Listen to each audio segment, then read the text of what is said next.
Hope everyone is fine. We'll kick off okay,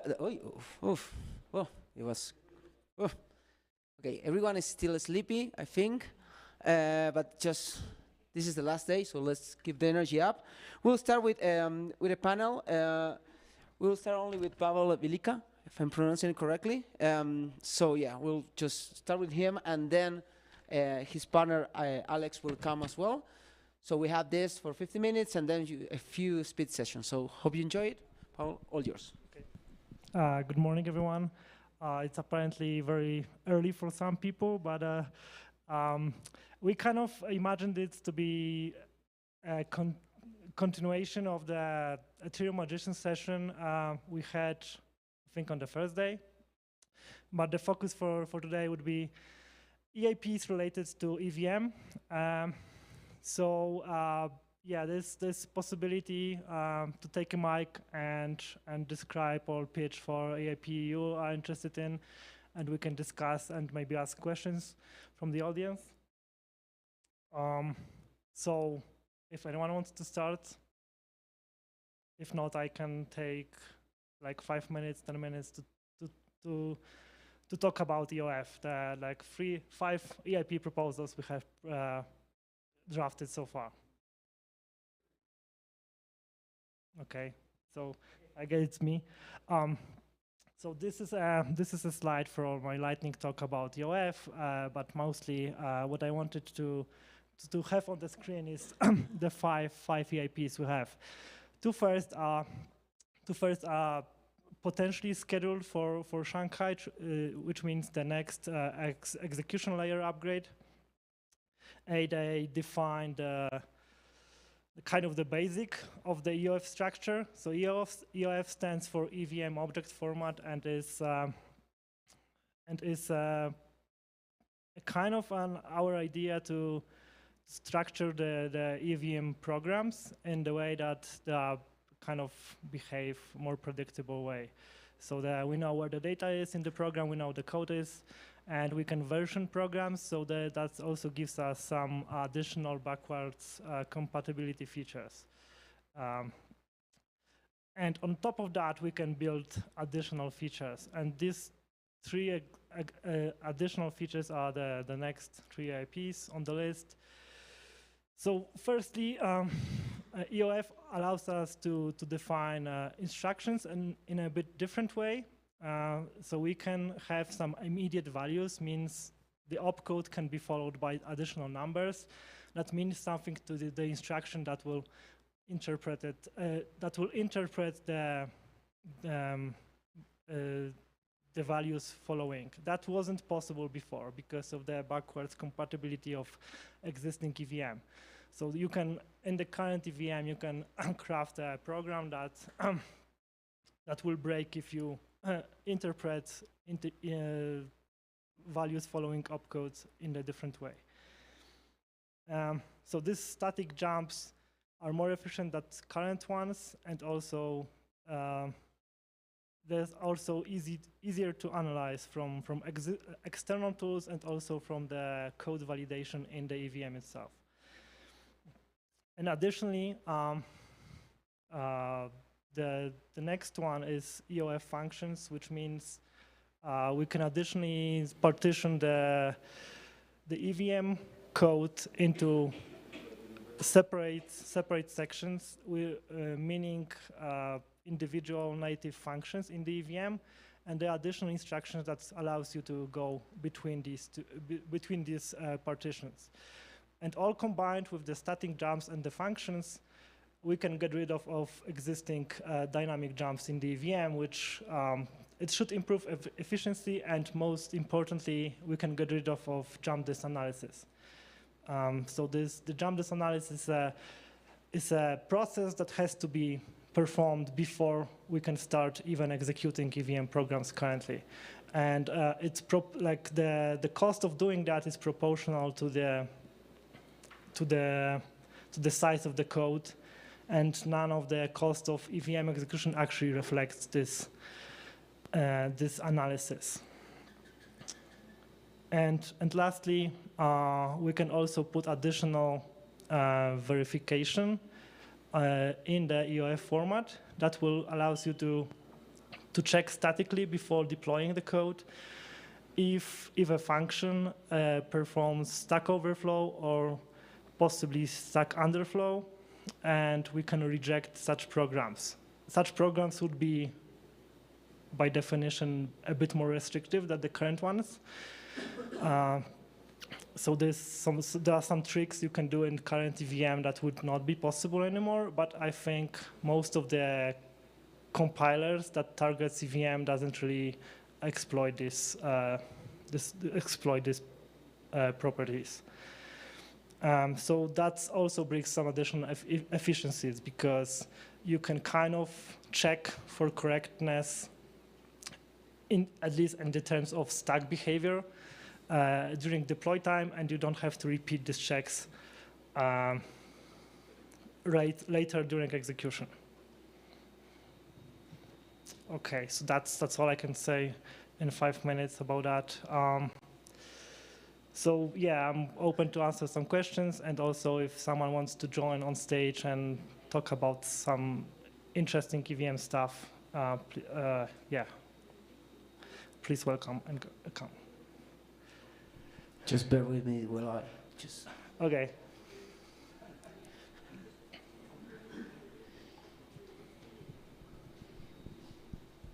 Okay, I have been spending the week trying to better understand EOF, and one question I have is, so I understand you have different versions of EOF that you can implement, but you can also add. There are additions to an EOF version that can be done without a version bump. Can you walk through what are the proposals of those 5 and maybe others that you have? Which one require version bump, which one don't, and how would you think about deploying the whole thing over time? Okay, so the first two kind of the basics of EOF will be introduced with version 1, and remaining 3 additionals will require the version bump. This is kind of the question: how many features we want to pack into a single version. Originally we kind of wanted to split that. And that's also reason we have 5 EAPs, not single one, because people freak out if the EAP is big enough. So we kind of split that into multiple pieces, which also brings some inefficiency in the design, all of that, because we need to update multiple documents. So just to be clear, so 3540, 3670, they require, obviously you're introducing EOF requires to be 1, but then there's none in the list of 4200, 4750, and the last one I can't see. But anyways, yeah, okay. None in the last 3 can be added. So you could add all 3 together and make EOF v2. Yes, exactly. You can combine how many features you want. Right. It's up to kind of our what you define as a version. I mean, multiple versions bring some new kind of complexity to the system we don't have so far, right? So currently, when we change something to EVM, it's mostly time-based. So to some point, EVM works this way, and from some point, it works differently. So I think all the codes still have all of the versions, historic versions, and because people care about executing every instruction from the beginning. But you can imagine you can design a client that only kind of has the recent 2 or something like that, so you can kind of scrap the code that is, and do the full thing, which means doesn't execute the transactions, just collects the state and goes on from that. I think nobody did so far this way, but it's possible. And this EOF itself will introduce kind of the new EVM that will run next to the legacy one, and they will be able to communicate within the single transaction, right? So you can have legacy contract that calls the new one, and the new one calls the old one, and nothing breaks on this level, but we will have kind of 2 parallel EVMs. And yeah, just to follow up, so of the, say the last 3, are there any, say we were to split that in like 2 in 1 or like 3 hard forks, like are there any that don't require a version bump, or do they each, as long as they're not shipped together, will all the time require a version bump? I think the static relative jump doesn't require version bump at all. So the forward, what is the forward, backward? No, the forward compatibility of EOF is that you can always drop new instruction into it without version bump. So whatever you add instruction can be like whatever of any complexity, you can always do that because we make sure the opcodes that are undefined currently are not used in the programs. So like we can drop the static relative jumps like without version bump. But I'm kind of, I don't know, my feeling is like it's probably like better to pack as many features as we have capacity for. So we don't have multiple EOF versions later, right? What about packing in optional? Just a minute. What about the backwards compatibility of packing in new optional EOF format sections? Like if EOF functions was separate from the code section and provided data on top of it, same with the stack validation information. It had a separate section number that would go on top of it. I mean, could those be done in a forward compatible way that doesn't break things? Let me think. So far we didn't actually think about this way, but maybe that would be the way to design it in the way we can actually drop this feature later without the version bump. EOF functions requires separate code block, right? Yeah, but you can kind of, so the thing is you can, when you have something mandatory, you can make it optional later, right? So because kind of the previous deployed contracts will have this thing there, but if it's optional, it's still fine. So maybe there's a way to have single code section with the information that maybe later will enable more code sections. So single code section contracts from before will still work. We'll just have single function there. So maybe there's a way to design it in the forward compatibility way, so we don't have to version bump. That's, I think, nice idea I haven't really thought about before. Would adding a minor version in the EOF header be useful to indicate that I require these forward compatible changes, but I'm compatible with a backward compatible interpreter? Kind of like HDMI 1.1, 2.1. I'm not sure. I mean, it's still system, all the contracts have to do exactly the same things, and there's not really optional thing you can perform in the sense that all the clients have to behave the same way. So I'm not sure the having minor version will make any change, make any difference. So either it behaves differently or not. So if it's two versions numbers, I don't think that makes any difference. Okay, I mean, I guess I just thought that Slidy could always just pack it in the data section too. Yeah, maybe the functions, there's a way to do it. I think we will need to take a look into this. And the last one, probably not, because it just adds additional requirements of the code structure. So the previous programs probably will not follow these.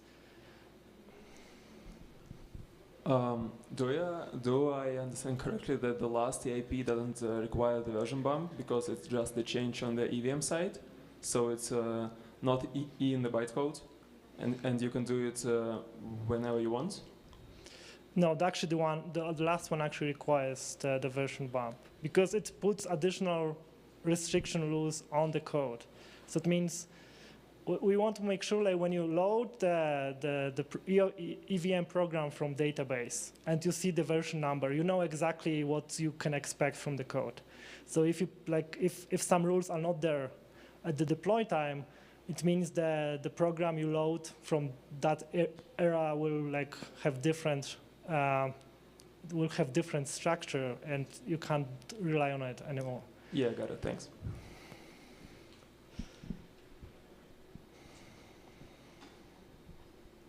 So unfortunately, I've only just come across the EOF, so I'm guessing that the intention of these changes is to make it easier to do static analysis on the EVM code, particularly imputing predecessors to basic blocks.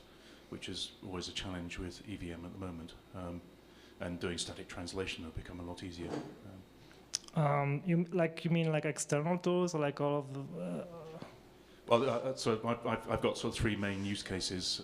So one is static symbolic execution, for example. Another is translation, translated to x86, and another is doing static analysis of contracts to see if they're valid. So imagine that all these things are going to help out with that. So, like, I think our main goal about control flow changes is to just get rid of jump this analysis and make it more efficient.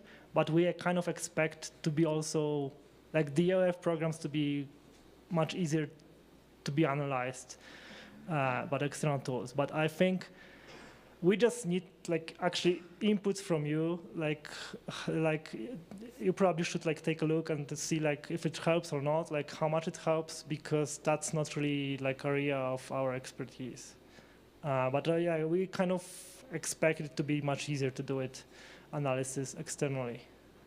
Yes, certainly static jumps will help enormously. Because of the predecessor problem, essentially.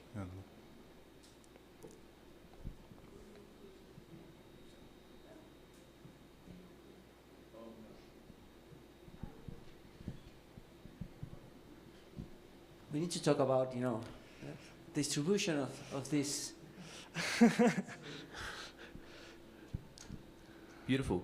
So ARM has the zero register. There's a lot of register machines out there. Push zero will also be quite convenient. Fuel also has taken the zero register from ARM in their virtual machine. The EVM currently has the gas counter and the program counter, and I think they're registers. When registers? Oh, this way. I thought you would start talking about push zero EIP, because there's one on the list. So maybe you want to talk about it? No, okay. I have. So okay, like let me start like from the back. There's like one EIP that introduces like push zero instructions. I think this is what is kind of analogous to ARM and all of that. So it's just to like make sure like people don't use like kind of exotic way of like M size or all of that to push zero on the stack. So we just will delegate one instruction to do exactly this with the same gas cost of the kind of the hacks we currently have. And that's also scheduled for Shanghai, if I remember right. Can anyone confirm that? Okay, but I think it is. And so that's one thing. Registers in EVM, probably never. So this like EOF stuff looks already complex enough that I don't know like what is the time scale we can deploy it, or maybe it will never be deployed on the mainnet. But the thing is like it has kind of different structure, so we kind of design the EVM loop, interpreter loop differently, but the instructions they operate on are kind of shared between legacy and the new one. And I think that's the current direction we're going with. Nobody proposed like radical changes. I think like radical change would be just to take some other VM. Like, I don't know, we try to WebAssembly, maybe the fuel VM, and put it somewhere on L2 or whatever. I don't expect to see so drastic changes to EVM. It's kind of the same. It's kind of the same as the question like, why do we have 256 bit size words, right? And probably there's also not like not really option to shorten it to something smaller.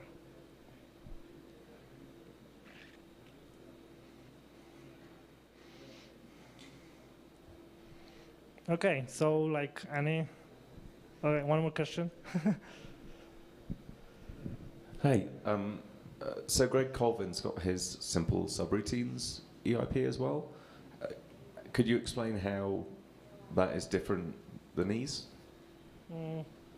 Yeah, I will sit down because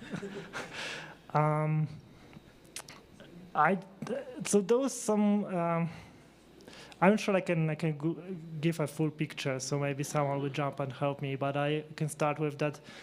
It kind of wanted to introduce these subroutines, which are kind of analogous to what our functions are, to existing EVM. So there were some technical issues. Like one is about having these immediate values in the instruction, which are not like fully backwards compatible. And secondly, it kind of doesn't really help with this analysis.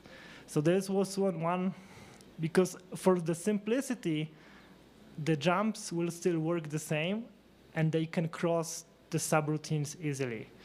So you can use the new instructions to kind of form kind of the subcodes in the code, but jumps will like go whatever they want. And it doesn't really help with analysis outside of that, and it doesn't really help to do kind of fancy compilation. By fancy compilation, I mean you can take like subroutine and compile it to like native code and something, and then use the system call stack to implement subroutine calls. But because there's possibility to like jump over or like jump out of the subroutine and go somewhere else, that doesn't fit into this model. So, but I'm not sure that was the reason that the change didn't went through. Maybe there was some other reasons. Yeah, I mean, he's updated that proposal again since it was last rejected. I don't know if you've seen those updates. Yeah. I kind of noticed, but yeah, I'm not sure this is like the. I mean, the AP is kind of being updated, and I have really trouble to keep track like which version we're talking about right now. But I know there's some changes, but this is like still kind of something we should consider for future upgrades or not, because I'm not sure like if that's candidate for anything.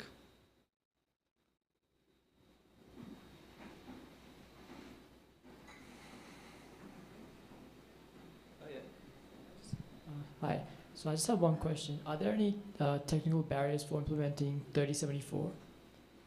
I'm really bad at numbers. Can you tell like which EAP it is? Both good. Oh, this one. I have no idea, honestly. Maybe someone can help. Okay. No, you're not helping? No, I don't know really. So I think like on the technical level, probably not so many. I think it's mostly like social level, which is problematic, or like this like some way you can trick people to do something and there is no way back. Or but I am not an expert on this one actually, so I don't think I can answer this. Yeah, go ahead. You get to be dictator here. If you had to dream up MStore 2, what would it be? Or say like you're not changing the existing memory, you just get to do memory from scratch. How would you go about it? But you mentioned iStore, right? Or MStore, like as in like just like, oh, we're doing memory differently here. Yeah. I mean that's a good question. So like we didn't put anything like any kind of draft, but we have some thought about that. And there was some input from Vitalik as well recently about how to kind of model that. I think there's like multiple dimensions you can try to kind of describe it. Like one is that current memory allows you to just use whatever index you want. You will just pay more gas for it, and that will kind of calculate it, and so you kind of the memory automatically expands to the use. And that's a kind of different way of doing that. So you kind of have to explicitly inform the EVM upfront, like, okay, please allocate more memory for me, and if you use something that is outside of the allocation, it will just terminate execution, right? And the second one is the model that WebAssembly uses, right? So like you need to kind of allocate memory upfront, and you can't use it if it's not allocated. And so this is like one way you can select from. I think at least Solidity was happy with this automatic allocation, but I'm not sure I can confirm that. Is anyone from Solidity here? Okay, no. I mean, Solidity is kind of happy that like memory automatically expands to new indexes, and you don't have to maintain the know how much you did allocated, or so it would be fine to have the EVM when you have to kind of declare to EVM that you need more memory. That'll be good or not?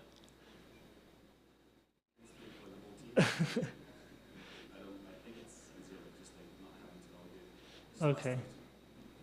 Okay.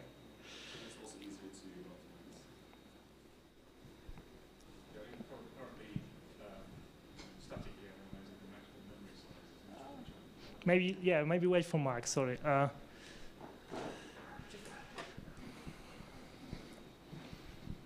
Yeah, so no, statically analyzing the maximum memory size is a challenging problem at the moment. And you know, if there was something in the EOF to specify the maximum memory size, that would probably be quite useful. So, okay, yeah. So if I get it right, you would prefer the system when you have to kind of explicitly say how much memory you would use or something like that? It's not absolutely necessary because, for instance, Solidity is extremely facile and very easy to analyze, but there are other contracts which aren't. Okay, got it. Yeah, so this is one aspect, and like kind of we don't have a winner here so far. And like from EVM implementation, I would prefer to somehow lower the housekeeping of memory. So whenever you execute one of the memory instructions, like this, like mload, mstore, like most of the time EVM is spending just to calculating the cost, like if it's like new instruction, like if the index is not like absurdly huge or something like that, and just like accessing the memory is like, this is nowhere on the profile, right? So I think like to keeping the housekeeping lower, maybe combining the explicit allocation and do the like cost by memory pages or something like that would just help. But we didn't prototype any of that so far, so they're kind of rough ideas. But you can do quite interesting stuff if you have memory pages in the EVM implementation. Yes, it's a very similar problem to the SPUs on the PlayStation 3, for example. You have sort of the minimum register size was 128 bits, so the EVM is extremely similar to the SPU on the PlayStation, and that was an interesting challenge as well. But, okay, that means like PlayStation runs EVM now. PlayStation was a bit quicker. Definitely. I think everything is quicker than EVM, right?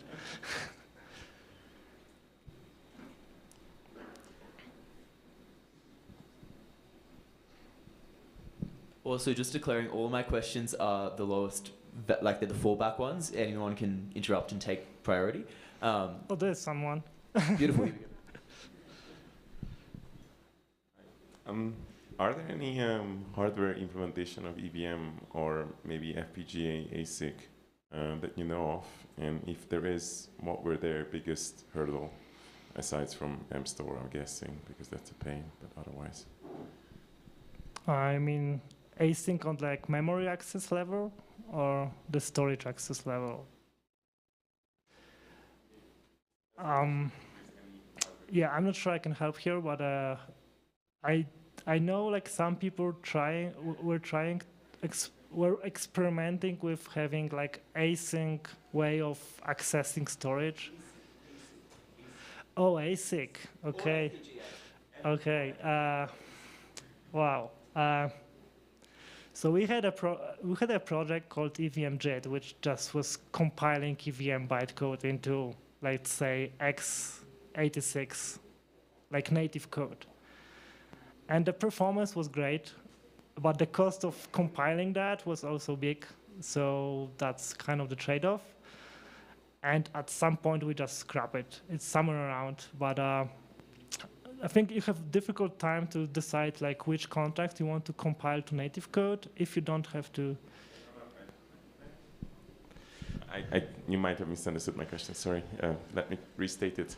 So has there been anyone implementing a physical hardware machine that executes EVM? Yeah, so it's got nothing to do with JIT. So okay. sorry, just Yeah, purely okay. you get an opcode, it decodes it, okay, and, it so executes the code. What I wanted to, I kind of wanted to put it in perspective in the sense like that seems, at least to my opinion, that seems like more advanced because I don't know about this stuff at all.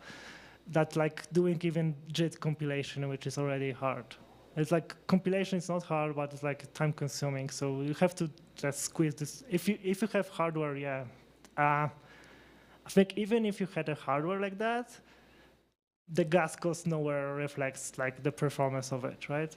So I'm not sure how much you will save. You will save like your like machine computational time, but it would not. I think it would not improve the network unless there's like most of the people use it. But I don't know if anyone tried that. I would be definitely interesting project to see how it works. Greg Colvin has infamously said that the EVM is a gas counting machine that does computation as a side effect.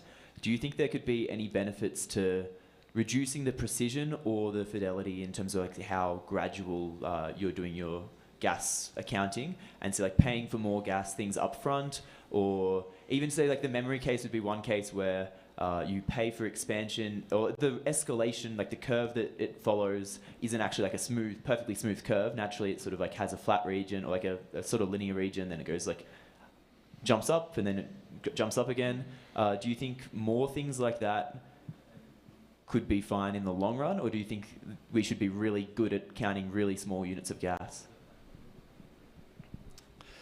I think depends a bit like what kind of instruction subset you mean. I think for memory we should like take a look like how to improve gas housekeeping for these. For like purely computational ones, I think it's not so big deal right now. So the one thing is that the instructions actually do quite a lot because they are like 256-bit precision. So this is not like single CPU instruction you're doing, right? It's like just like 4 plus loading. So it's like 20 instructions you do. Like your CPU will be doing for the single instruction. It depends what instruction it is, but it's actually quite a lot. So you kind of can hide the latency of gas computation there. So kind of the CPU is doing the computation itself and also calculates gas. So the overhead of disabling gas calculation, it's not, I mean, if you have really efficient EVM implementation, it can be like 7%, maybe 10%. So this is not like huge amount. And the same for the stack checks and all of that. But yeah, so I don't know, but like for EVM, I would keep it as it is. I think it's not so bad. Definitely the simple gas rules will help, but I wouldn't change it like to be some kind of different precision or whatever. But we also don't want like complicated gas rules that doesn't bring anything. So the memory is unfortunately like another example once more, which means you just compute this like 32-bit chunks of memory, which like you need to do some additional computation to calculate the gas cost. If that would be per byte, it would be simpler and the effect would be the same, right? So you don't want to over-design it definitely, but I think like in general it's okay.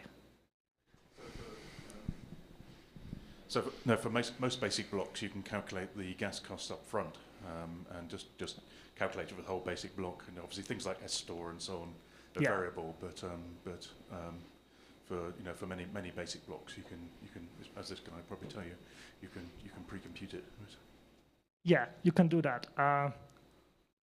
Like with one like comment that it's like for the basic gas cost, some instructions have like basic cost and then like variadic gas cost depending on the arguments and something like that. Yeah, we did try that, like even the EVM implementation, and it it brings, I think, some performance, but I think we kind of scrapped the idea because you need like additional analysis phase to like actually pre-calculate that, and you have to quick like description how it was done in EVM1. There was like the old interpreter that was doing this, and the analysis cost was really big, and we kind of transitioned to like simple design but efficient design of EVM, which doesn't do that anymore, and the new one is actually faster than the old one. But to be fair, the old one didn't get so much attention recently, so maybe there's some like performance you can gain from it, but it won't be really big one if you have efficient EVM. So like simplicity wins so far, at least in like the client perspective, right? Yeah, well, certainly my experience is the EVM is a tiny part of the cost of the whole system anyway, so which possibly answers the sort of why don't we have an FPGA EVM, which would obviously be trivial to do. But,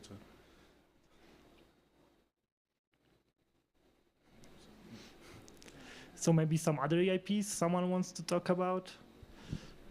1153, otherwise known T-Store T-Load, one by Alexei years ago.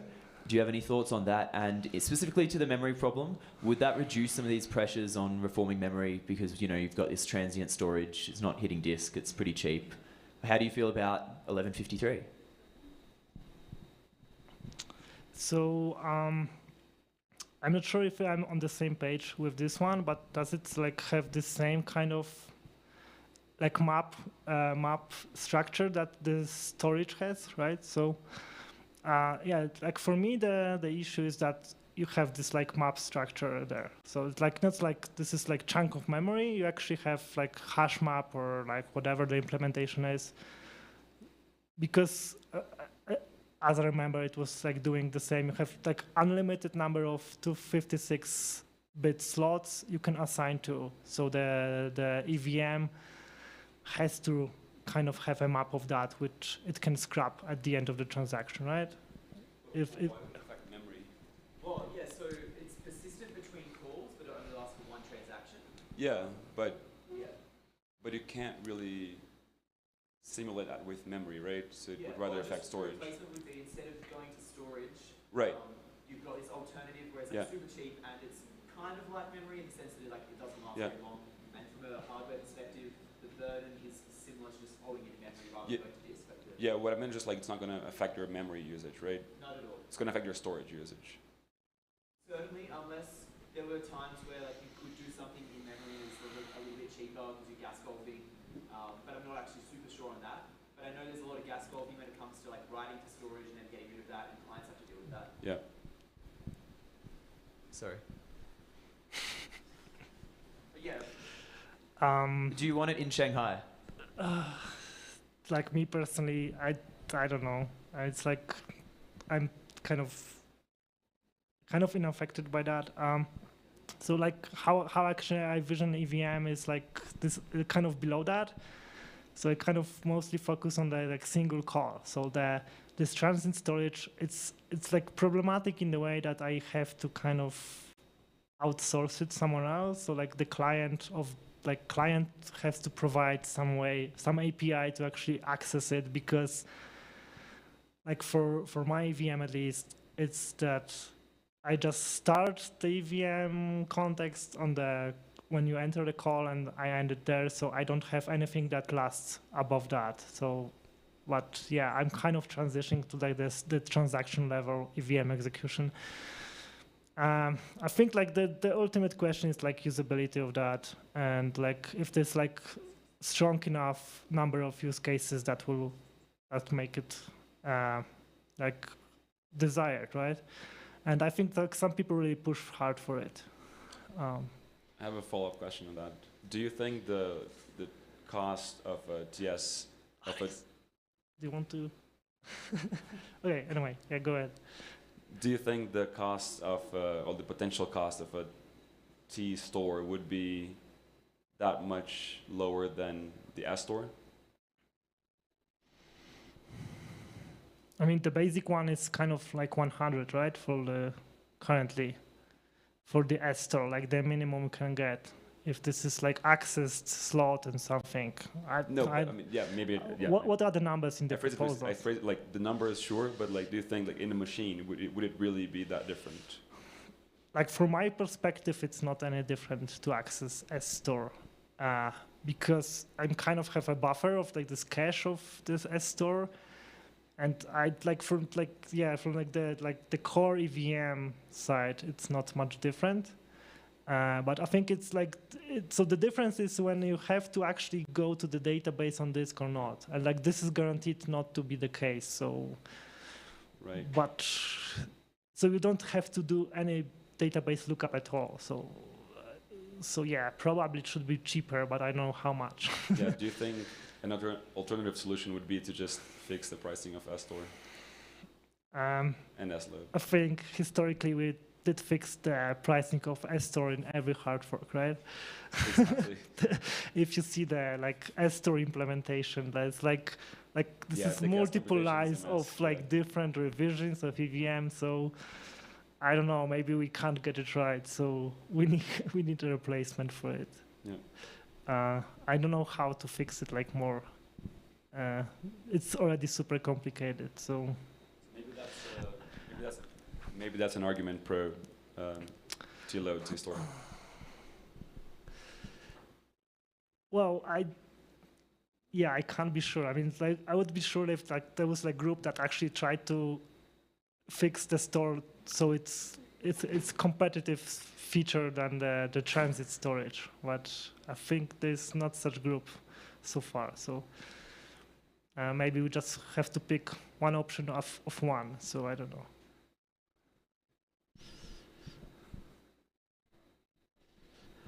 Okay, it says still like 10 minutes, but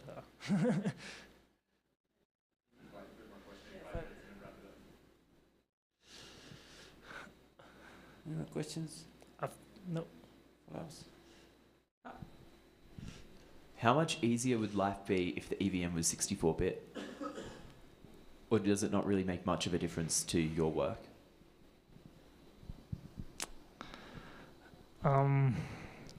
If maybe my colleagues can help me with that. We did experiment with WebAssembly, and for some use case that EVM is used for, it really helps when it's this big word size. So all this like balance calculations, all of this like fixed point arithmetic, it's really hard. If you need to emulate like bigger numbers in the smaller, like this, like more like smaller, like 64-bit word size, it's really horrible. And when you have like simple design, like interpreter and stuff, so you need like to drop a lot of instructions to emulate that, and it was really bad on some workloads. So we can't confirm it's like the best word size, but for some use case it really helps.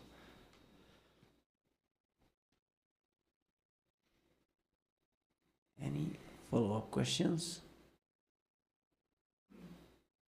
Everyone just still sleepy. Okay, It's the weather, I guess. Well, thank you, Pavel, for this. Just thank you. Applause.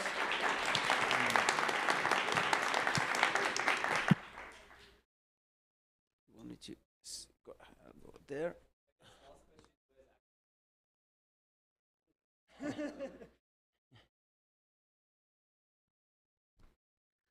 So we will follow up with Leo Alt from the Ethereum Foundation.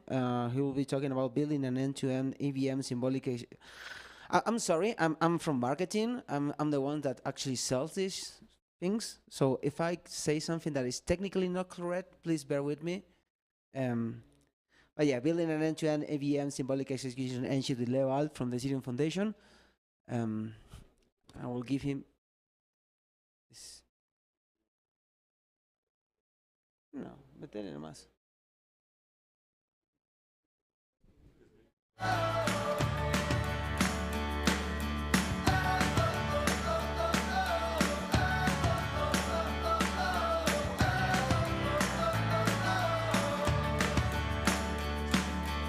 Yeah, okay, we will be starting at 11, 10 minutes. So we can go ahead and get some refreshments.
Okay, welcome back. We'll be kicking off then with Leoald, talking about building an end-to-end AVM symbolic execution engine in Solidity. So, Leo.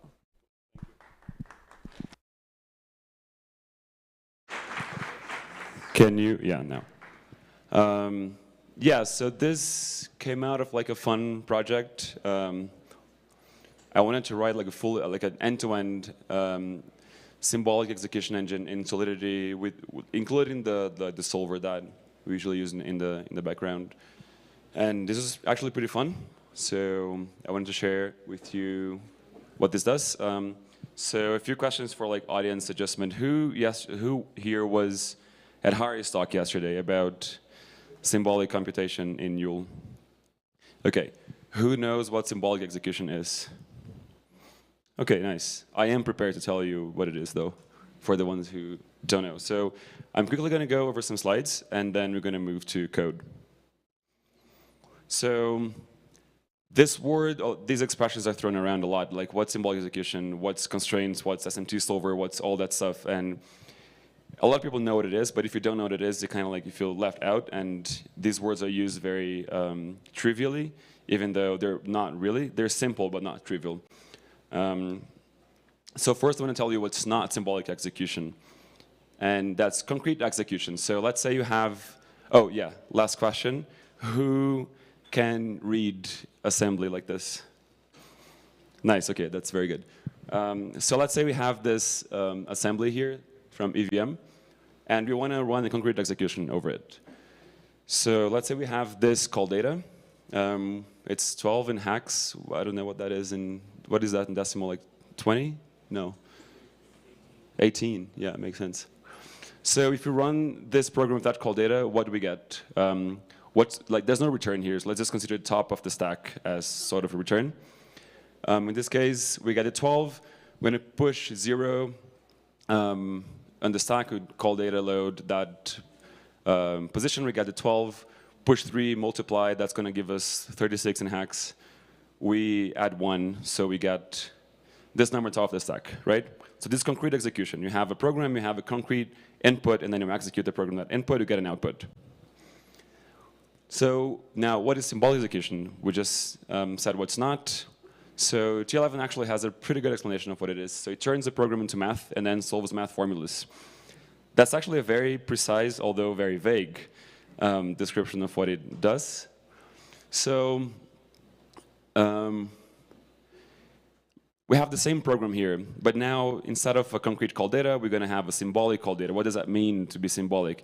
Is that you just use a variable instead of a concrete number. That's really all you do. You keep looking at variables. So our entire call data is going to be CD now. It's just a variable. And the top of our stack is going to be a variable called top. That's all we're doing.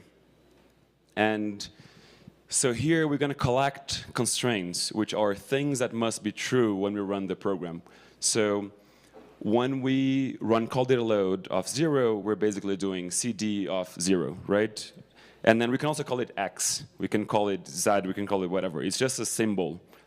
And it happens that that thing must be greater or equal 0 because we're dealing with EVM words, and they're unsigned, right? The second part is that we are assigning that to X. We just make a variable out of that when we do the call data load. Next thing, we have this multiplication. We can make another variable for it called Y, which is now X times 3. Finally, for this add, we can make another variable for it called top, and then which we just did the previous top of the stack, which was Y plus 1. So you see that for every operation, we add a new variable. We add a new symbol that represents that expression. And we collect all these expressions, so we end up with what we call these constraints. And this is what is our symbolic encoding. So we take the program in EVM bytecode and assembly here, we transform it into a set of constraints, and that's our symbolic encoding. There are many, many different ways to write these constraints from a program, which means we have different ways to symbolically encode your program. Why do we want to do this? So our symbolic encoding is going to turn into a system of linear inequalities. So this was our set of constraints. That's going to turn into this system of linear inequalities. There are equalities here, but they can be very quickly translated into inequalities. So we just keep them as equalities for simplicity.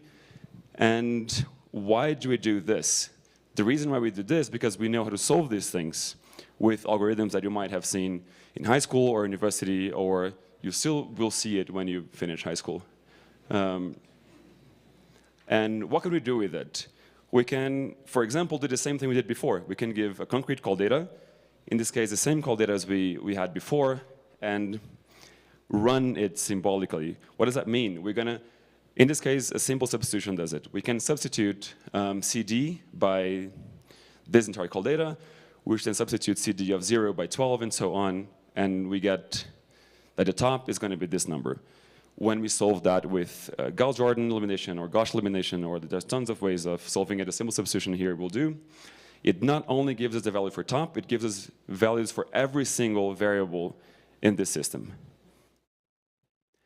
But we could have already done it before with the concrete execution. So the cool things we can do with this, we can ask many, many things. So you can ask, for example, can top be greater than 10,000?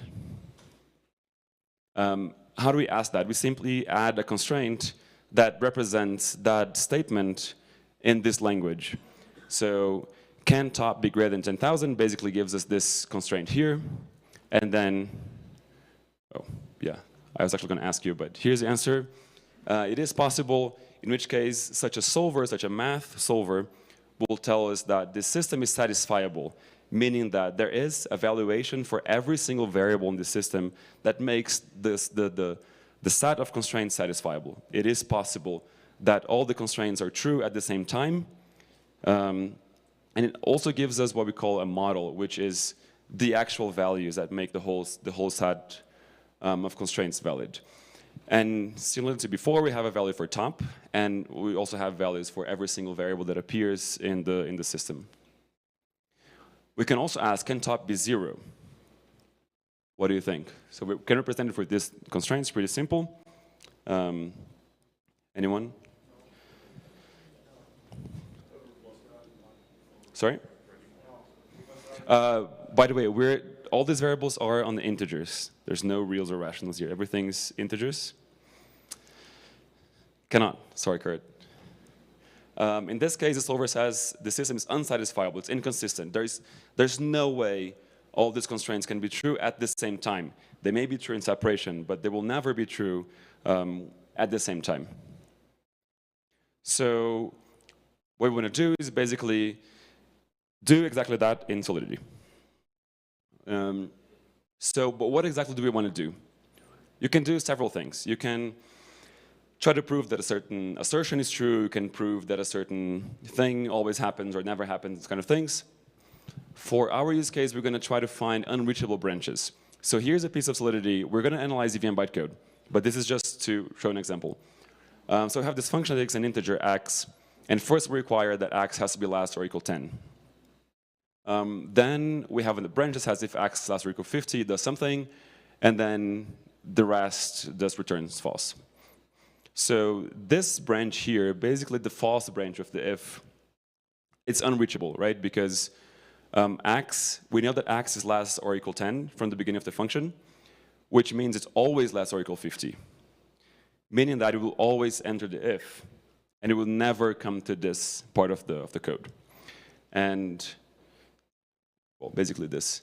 If you take the true branch, this is reachable because these constraints are satisfiable together, but these are not, right? So if x has to be less or equal 10, it cannot be greater than 50. So this branch is unreachable, we can remove the whole thing. Well, not the whole thing, just the bottom. The cool thing about trying to do that stuff is that we need very little support from the EVM. Of course, if you want to write a symbolic execution engine, you need to write an interpreter in the first place, right? So you need an EVM interpreter.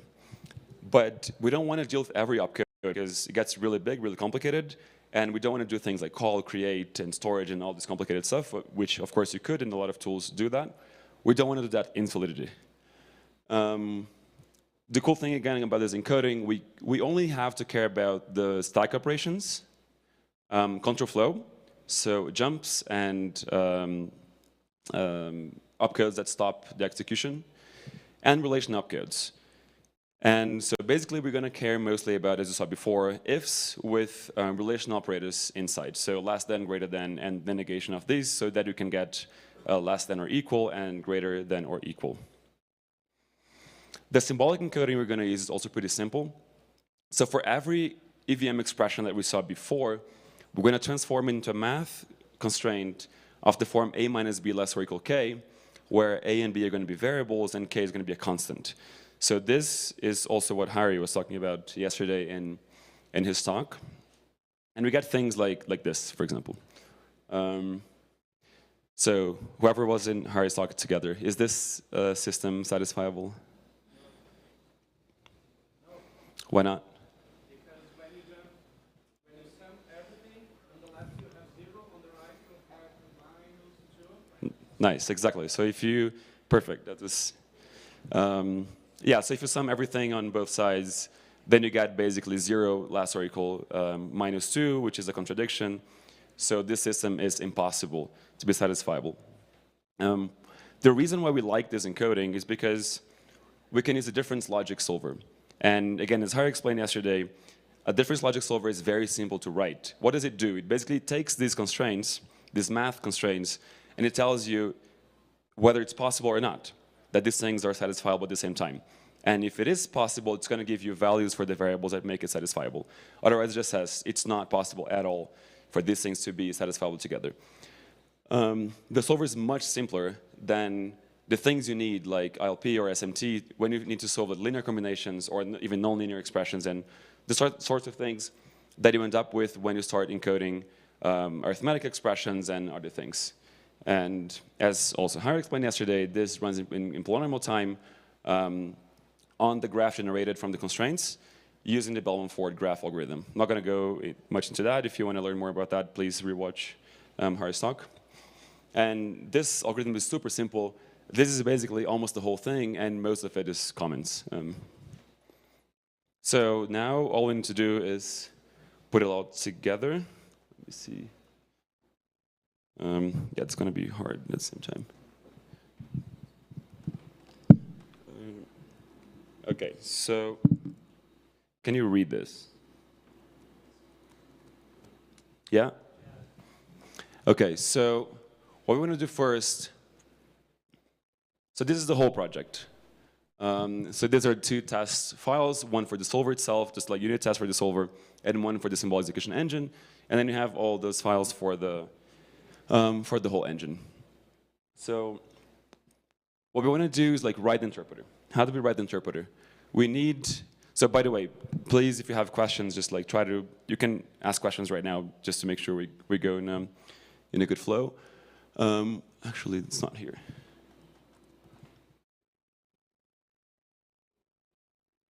Maybe here. Yeah. So usually when you write this interpreter for EVM, you have this context. What is the context? You have the code that are executing. You have the program counter, like which opcode are you executing right now? We have a stack. In our case, it's going to be a symbolic stack. Don't worry about that now. We have a path, which basically it's a path of all the program, like of the program counters that were visited in the jumps, and we're going to use this to detect loops and exit because we don't want to encode loops. We have an array of constraints. This is what I showed before. Like when you see the require, it says require x less or equal 10. We go into that branch, so we keep that constraint because that thing needs to be true for the rest of the execution. And this counter variable is just a counter to help create new variables. So when we were creating new variables for the expressions x, y, and z, and so on, here we're going to be expression 1, expression 2, expression 3, and so on. And they need to be different in the branches that we execute. So that's it. We have the context. Ignore the rest for now. Let's jump right into the execution engine. So we have this recursive function called run from, which takes our context. So here you see it's basically going to traverse all the opcodes, select the opcode. This is just a check that we just exit early in loops. It becomes an under approximation, but we don't want to do loops. We extend the path with this new opcode. And here is the part the first part of what I mentioned with the interpreter. We need to care about stack opcodes because they're going to add some numbers and a bunch of different things, jump locations, jump destinations, that we will need when building our constraints. So this just does the usual stack handling. So if it's a swap, you're going to go into the stack and swap the numbers. If it's a dupe, you're going to duplicate whatever needs to be duplicated. If it's a push, you just push that number into the stack. Here, the only thing we do is apply a function on the stack arguments. So for example, if you have an add, we're not going to encode the add precisely here, but we do need to consume the stack slots and put a new return value there, right? So this basically just uses these handlers we have internally. It's like a bunch of function pointers. If you have an add, so this is generic for like all the opcodes we don't care about. It takes the number of arguments this opcode takes, pops all of them from the stack, creates a new what we call symbolic variable, so like a new expression 13 or whatever here, and puts that expression on the stack. And we don't really care what it looks like right now. We don't really care what kind of constraints we have over it. And here's the part of that we actually care about, where we do the check. So if we have a jump, every time we see a conditional jump, we take the argument of that jump, we take the condition that makes it jump, and we ask the solver, is it possible that we can jump to that location? Because as you saw before, we had this require and an if, right? So we have require x less or x less than or equal to 10. So we have that saved. X must be less or equal to 10. And then we see if x greater than 50. And then we ask, is it possible, though, that x is greater than 50? So at this point, that's when we have all the math things encoded already in here. As you'll see, this make symbol, this is all like internal helpers, not important right now. So here's where we do the check. So we check if the opcode is relational. So if you have a less than or greater than, or if it's an is0, because if you need to do greater or equal, we don't have greater or equal in EVM. So you need to do is0 less than, right? So, and similarly for less than or equal. So if it's one of these, we basically take the condition, which is here, we transform it into a DL expression, difference logic expression, and basically call the solver. So we have this check here, which will take all the constraints, and we'll call this little DL solver that I mentioned. And this is the check. We call the solver, and if the solver says unsat, then we say this branch is unreachable. Why unsat? Because if the branch conditions are unsatisfiable together, it means that the solver will say unsatisfiable, right? And this means that part is not reachable, because there's something in the middle that is not allowing, that will not make the code path is basically going to be inconsistent. And what the solver looks like is, where am I? Here. Yeah, this is the entire solver. So you take the constraints. So here we just build the graph. So this is building the graph. Here you just need to know how many variables you have. This is still building the graph. And then here we run the single source shortest path algorithm, which is the first part of the solver, which is it's a very basic graph algorithm. Then we do the negative cycle detection, and that's really all the solver does. This is 20 lines of code. It's really simple, and yeah, it's a logic that I really like, because it can do a lot of things while being very, very simple. The last thing that I want to show is how to use this. So here I have this contract unreachable that has a bunch of functions, and that is like some unreachable branches in each of these functions.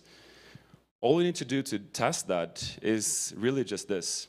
We call the symrun function from the library, from the symbolic execution library, with the runtime code. from the contract. That's really all. And here's a simpler thing, just like manually, just a simple test with some bytecode that I know what it does. And if you run this,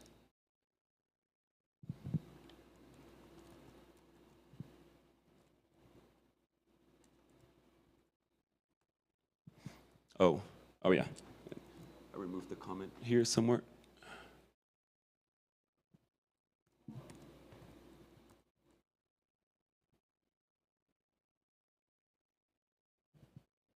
Yeah, wait. Yeah, so here you'll see that this is the complicated case with all the Solidity high-level functions.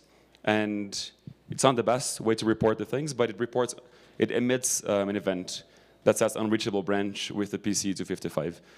I don't really know why it's repeated. Maybe there's a bug, but it's going to do for now.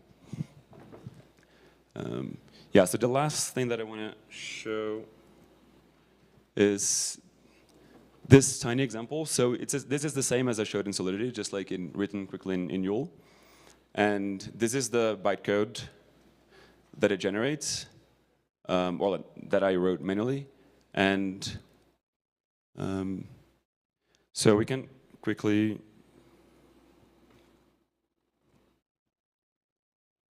compute this together, keeping track of the stack. And then you'll see what it actually does in execution. So push 0. We're going to push a 0, then we just call it a load of 0. It's going to give us some x. Then we push 10. We duplicate the x. We do less than. So this is going to turn into this. This is the stack, by the way. And the top is the higher position. So now we push tag 0b. And we do like a conditional jump where the false branch stops. So we don't care about the false branch.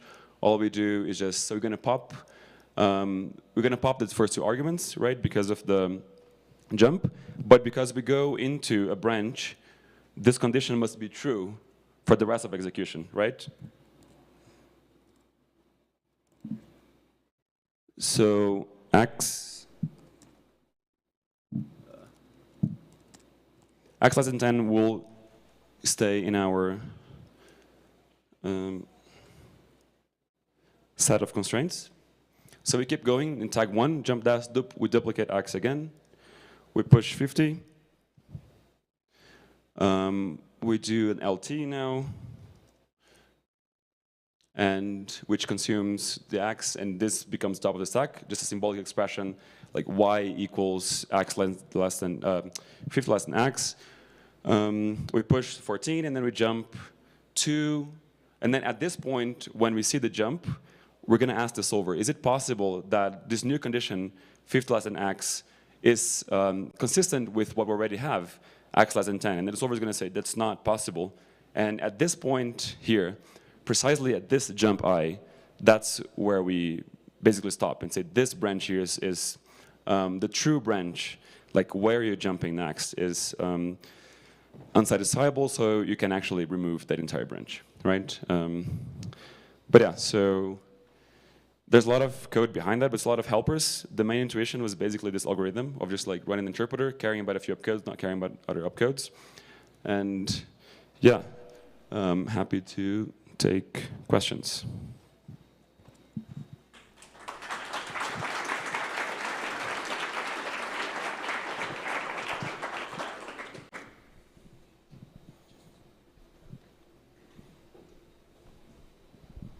Super cool talk. This is wild. You can do this in Solidity.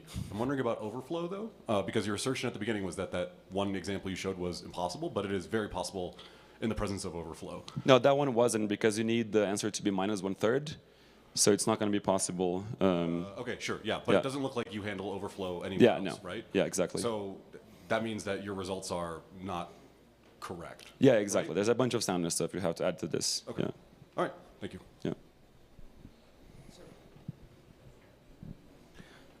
Sorry, I didn't see, but is this code somewhere available to? Yeah, it's on my GitHub. If you could change the channel back, I can move the slides. Yeah, it's over here. Yeah, this repo, github.com/that thing, and there's probably bugs in there though, so feel free to fix them.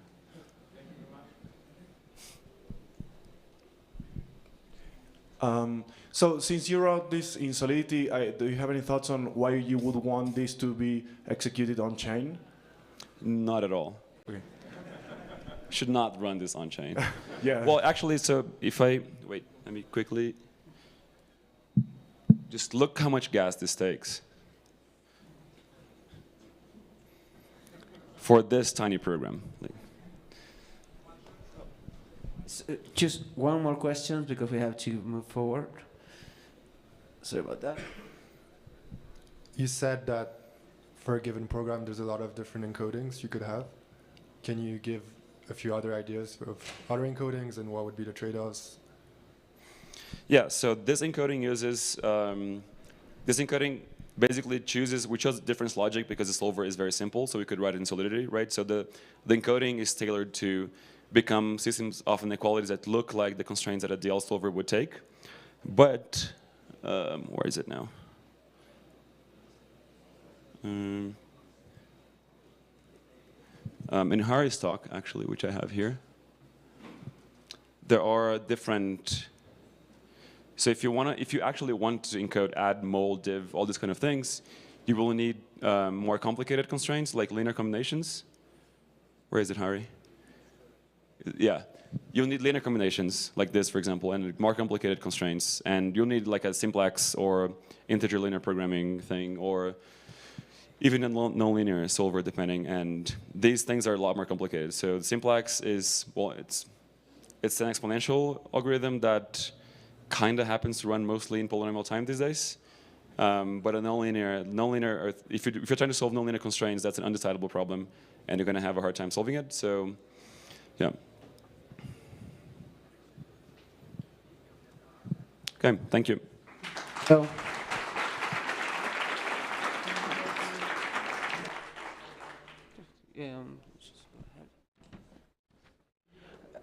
we will continue with on the future of Web3, paving the way as we are going to end with Trisao. Who will be joining us in 2 minutes.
Go ahead. If this is your mic. Here you go. So we start with the first of the lightning talks. Giselle will introduce us on the future of Web3. Hello. Yeah, hello everybody. My name is Chizhou. I'm the founder of Ether Storage. Today I will going to present our talk on the future of Web3, paving the way to the fully end-to-end, fully decentralized web. So what is the current status of decentralized web? So we have a decentralized access protocol like IPFS, and we also have a mature P2P network layer, which we are able to retrieve the data. And we also have the incentivized storage layer that helps to keep the data consistency. However, there are still great limitations of current decentralized storage solutions.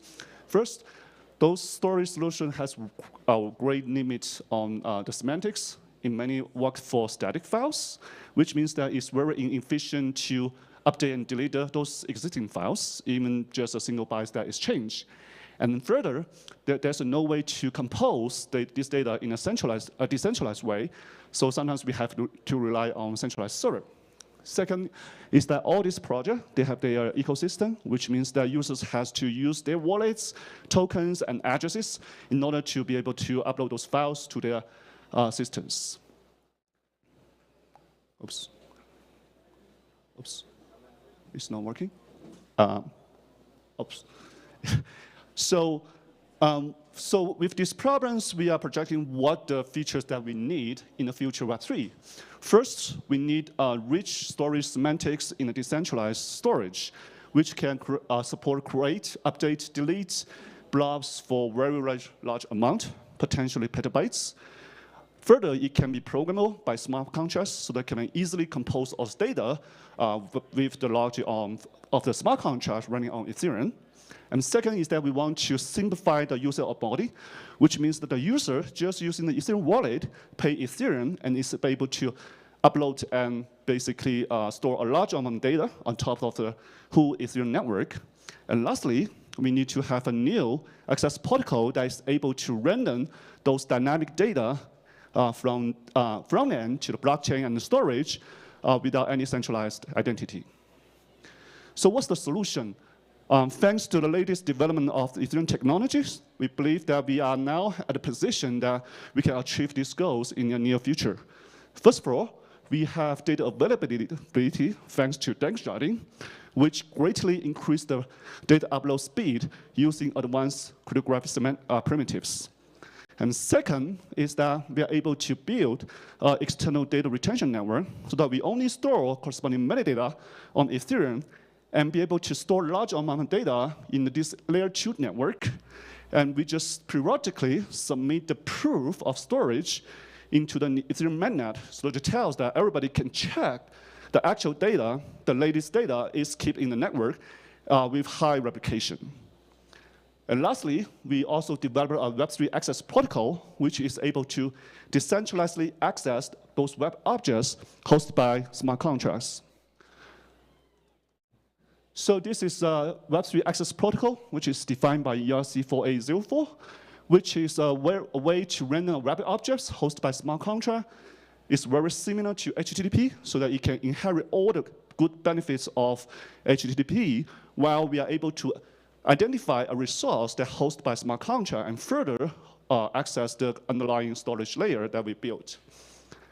And the Ether storage is a layer 2 solutions that aims to scale Ethereum storage rather than computation. And so here is a quick comparison of what Ether storage can do versus Filecoin, Orvi, and the default storage solutions of Ethereum. And with this infrastructure, we believe that we are able to enable a lot of new applications. For example, trusted website hosting like Uniswap Curve, or dynamic NFT, which we are able to change the presentation of image dynamically.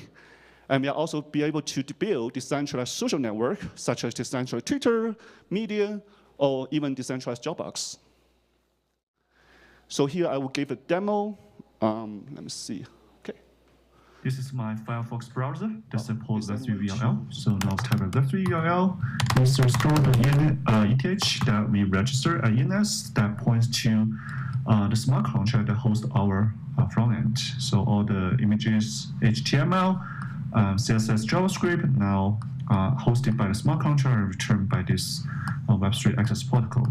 So there are also a couple of interesting examples. For example, decentralized Dropbox. So this is also a homepage that returned by the smart contract, another smart contract, and I can see all the list, all the previous files have been uploaded before. And in order to upload a new file, what I should do is just drag the file, and then it will ask me to sign a transaction via MetaMask. So during the whole procedure, you don't need to require any additional tool such as CLI. And once the transaction is confirmed by the network, I can access the file also via Web3 access protocol. So the file has been uploaded, so we are able to access. So it's still a gateway, but we can still use the Web3 access protocol. And the corresponding file list is also updated accordingly, thanks to smart contract. So this is an example for decentralized Dropbox. There are also a couple of other examples like Web3 decentralized blog, dynamic NFT, etc. So welcome to play. This is my Firefox browser that supports Web3 VR. So there are a lot of more details of our technology that are built. So we have an after party in this afternoon and in the nearby Hilton Hotel. Feel free to come. I'm happy to answer any questions. Sure. Yes, you listed four. You've made comparison of 4 systems, but you forgot to mention Swarm. Yeah, actually, I talked to Swarm people a few days ago. So Swarm actually has a similar architecture as FFS, which is using content addressing to basically locating a file. And also it has a way to basically call dynamic hash to be able to locate the latest version of file. But at the same time, right now, I don't think it has the programmability with the smart contract, which is able to modify and able to compose all the data purely on-chain. And that's something we really want to enable. And second is that who the design is using Ether. So basically, the data providers will be paid by the Ether, and also the users will pay the Ether to storage those content. So it's highly coupled with the Ethereum with the basically native support. Yeah. Thank you very much, because we don't have more time for any more further questions. But if you want, you can go to the side event. So yeah, thank you very much, Jude. Thank you.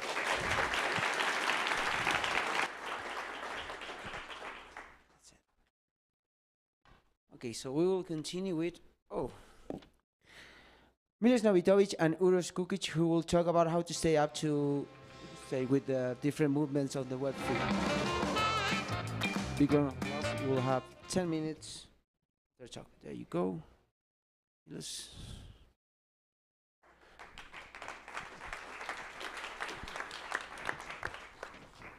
Is it working? Okay, it is. So let's wait for the slides.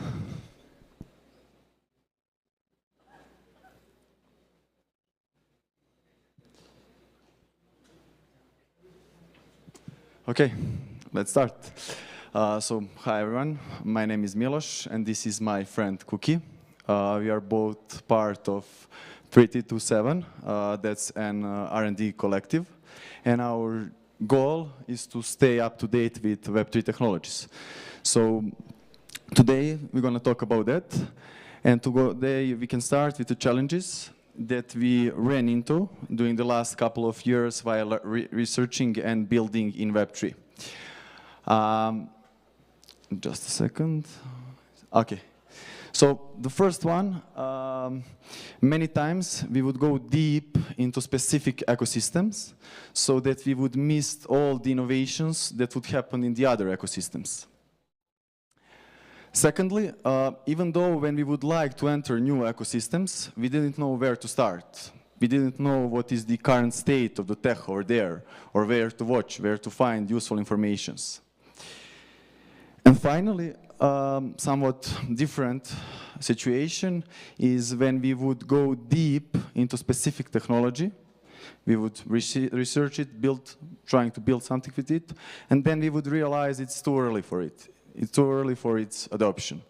And we would move to something else.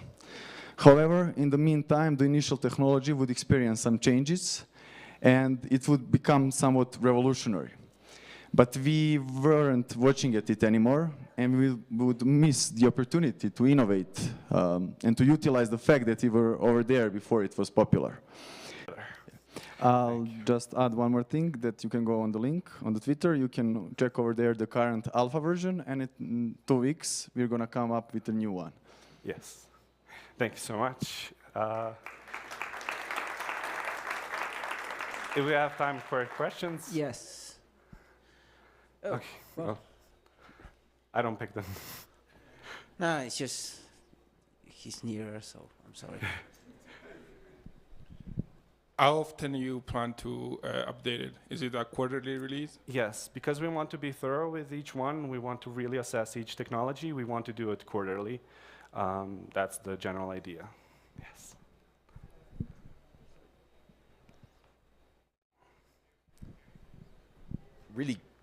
Really great app you're building here, Dapper. I'm curious, how do you measure what is valuable, and how do you measure that value, and what gets closer to the center of the circle? So we measure like how well adopted it is. Like if you think about stuff, we have a huge team of developers inside our team, so we see their experience.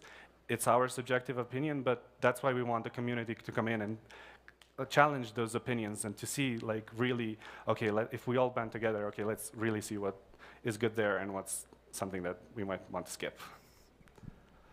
We are still on schedule, so we have time for more questions. Okay, so we'll go there.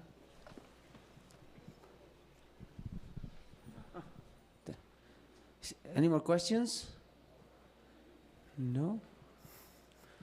I love to have that kind of certainties in life, but okay. Well, thank you very much for your talk. It's an amazing app. Thank you. Thank you, guys. And we have like 4 minutes till the next talk, so you have time to go get some snacks and stuff. I'm presenting at noon or 12. Yes.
So.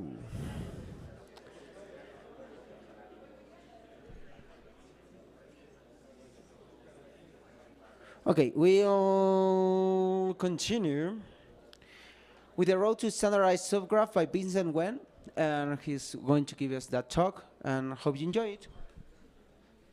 That's all I get to do, you know, it's just like, na na na na.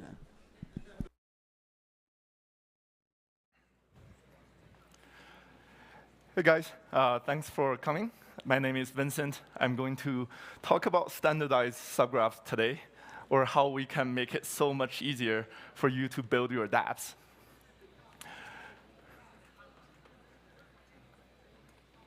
Oops. Okay. If you ever built a dApp or have ever considered building a dApp, one of the first questions that comes to mind is probably, where do you find the data? And let me show you an example that Component Finance has been working on. So they're trying to build this predictive model for people to look at different assets, like ETH in this case, and how the yield will be in the future. And in order to do that, they need a lot of historical data on interest rate, on total deposit, from different lending protocols across different networks. And this is a small example to illustrate where you might go to find all these data today. As you can see, there are many different data sources that you need to hit depending on which lending protocol you want to pull data from. If you're lucky, there's a subgraph that you can already use that has all that data. If not, you might have to work with JSON RPC API and kind of transform and aggregate all of that data yourself. And for each of that data, you probably also need a data adapter to normalize so that your application can use it. So the point I wanted to make here is that Web3 data space is very fragmented. There are dozens and dozens of different data sources that focus on different parts of data or different kind of data. If you're working with raw data, it takes a lot of effort to aggregate, transform them into something that you can use. For example, TVL, revenue, those all require a lot of work. Historical data is often difficult to find. You probably need an archive node, and those are often difficult to access. So this is actually a problem that Messari has run into when we first got into the on-chain space. We're a big data provider. We're trying to get a lot of data, and it was difficult for us to find those. So we decided to collaborate with the graph to work on standardizing subgraphs so that we solve this problem for everyone in the space. Specifically, the way that we standardize these subgraphs is that we would look at all of the protocols in a specific category, say lending protocols, and we pick out all of the commonalities and differences among these protocols and see and come up with a unified data model that would apply to all of these. And then we transform that into a common subgraph schema in which we build all of our subgraphs against. So for each of the lending protocols we integrate, we use that standardized schema so that you can use the same query, you can use the same data adapter to fetch all of that data. And now, instead of going to all of these different data sources to fetch that data, you just need to hit one single decentralized data source that's the graph, and you'll be able to find all of the data you need, including the historical ones. So here's an example product, or here's actually a product that Messari has built on top of all of the standardized subgraphs that we have built. As you can see here, we're showing, there's a lot more metrics that we're showing that we have integrated. It's not in this slide, but you can check it out using the URL there. So to give you a sense of where we are today on the subgraph standardization work, we have indexed data from 60 different protocols across 20 different networks, surfacing over 500 unique metrics across all of the different protocol types.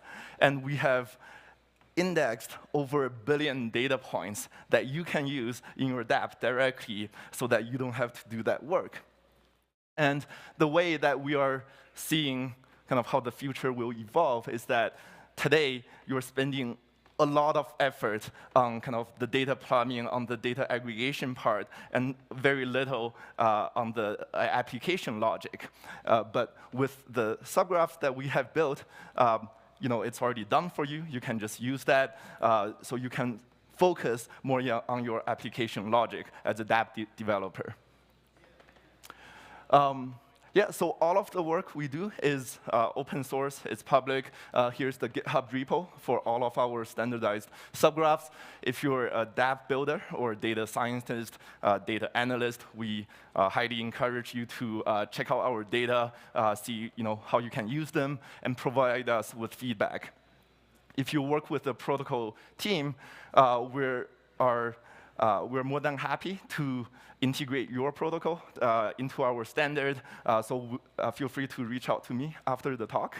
And if you're a subgraph developer or a Rust developer that's interested in this data space, feel free to scan that QR code there. That will take you to our careers page, and we are always hiring. So yeah, this is my talk, and thank you for coming.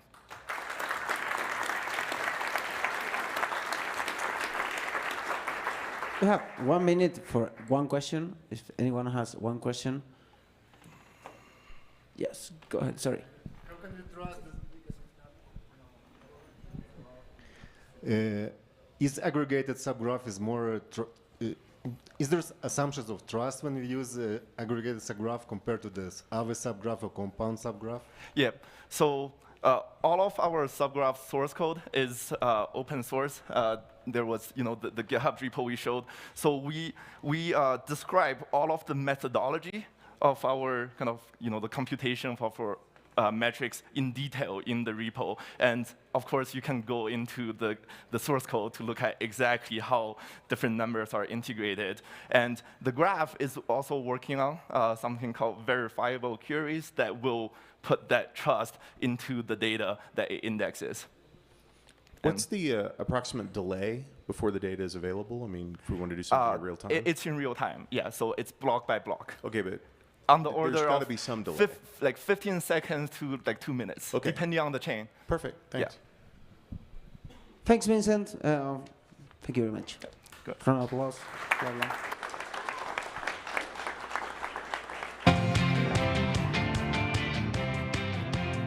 Okay, our next lightning talk will be with Evan Solpok about Headlong, a contract ABI and LPI library for the GVM.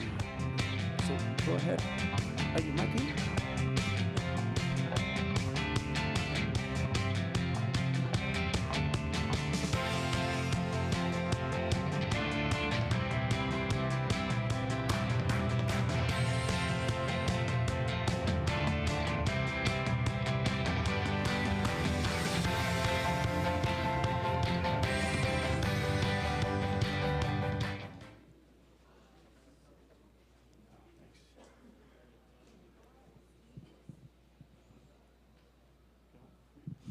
Hello, I'm Evan Solpa, independent software developer.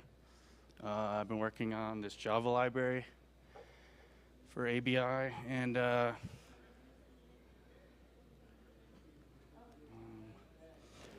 yeah, here's the URL. It's called Headlong. So it's just an encoding library. It doesn't do anything else really. It's just hyper-focused. It's used by Dune, Unstoppable Domains.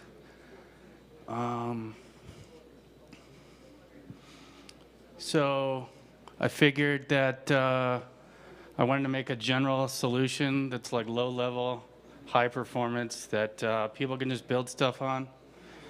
So here's some just rough benchmarks from my laptop. It can do like partial decoding of call data for ABI. So that's like the measured in nanoseconds over there. So it works with bytes instead of strings, so it's a lot faster than some other tools. So yeah, just very few dependencies, supposed to be lightweight. And this is just sort of the general design philosophy around it. And let's see. And yeah, Java. So it is compatible with Android and Kotlin, and it's like if you're using it on like a web server, decoding large amounts of data, this is useful for something like that. The other type of user I have is like people who are trying to work with like an array of structs inside a struct, and like other tools aren't working for them. So like mine can decode any arbitrary function signature or data that matches any function signature. Let's see. So here's the API for like the RLP stuff. This is different because it uses an iterator pattern, and it decodes on demand instead of eagerly. And then, yeah, all these objects just sort of point at a byte buffer, and you can decode directly from the byte buffer on demand. And so it saves some time there. And then here's like the ABI stuff. So all the objects are meant to be reused many times, like the function object, and they're stateless, so you can share them across threads or between code. Here's some decoding. And it also deals with JSON. So you can like parse JSON and create a function from JSON. It also does event decoding. It was added recently. So just here's some details on, how I got the performance benefits from, using byte buffer and pre-calculating things and holding on to them for like multiple encodings and decodings. Yeah, and there's some denial of service protection for if you're decoding like untrusted data that wants to allocate like a huge array, it'll throw an exception instead of like allocating a gigabyte of memory. And it's just some implementation details. We could probably skip that. And yeah, future work might involve doing like more partial decodes, like querying like nested tuples. So like going to a specific index, and then if that's a tuple, go in and index and that, and just pick out the thing you want to decode and just ignore everything else. But it requires like jumping around the index and stuff. And then, yeah, I've been talking to some people recently about a possible ABI v3. So, like, I wrote a command line interface that can encode arguments as RLP and uses a lot less bytes because you don't have an offset and all this zero padding and stuff like that. So, and then you can try that out if you want. Headlong CLI is like the command line interface. And let's see, what else? Yeah, faster, simpler software Legos. I kind of just want people to, be able to build modular stuff just so that you're not like weighted down by all these dependencies and like complex frameworks where you have to read all this documentation and just build something to last. And then special thanks to Victor Delapine because he added some code that now I can decode events with Headlong. And thanks.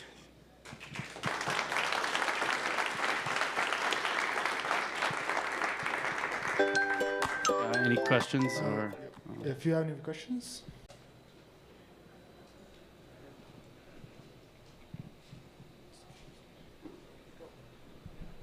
Do you have any plans for SSZ support? Not right now. I thought about maybe implementing something separate for SSZ, but I don't know if I'm gonna, so maybe. Anything else?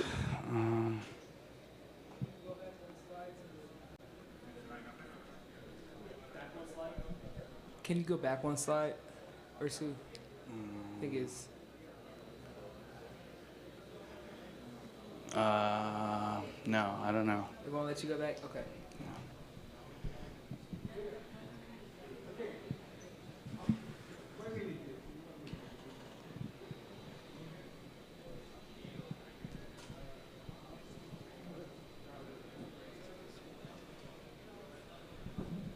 What are the good use cases for this library?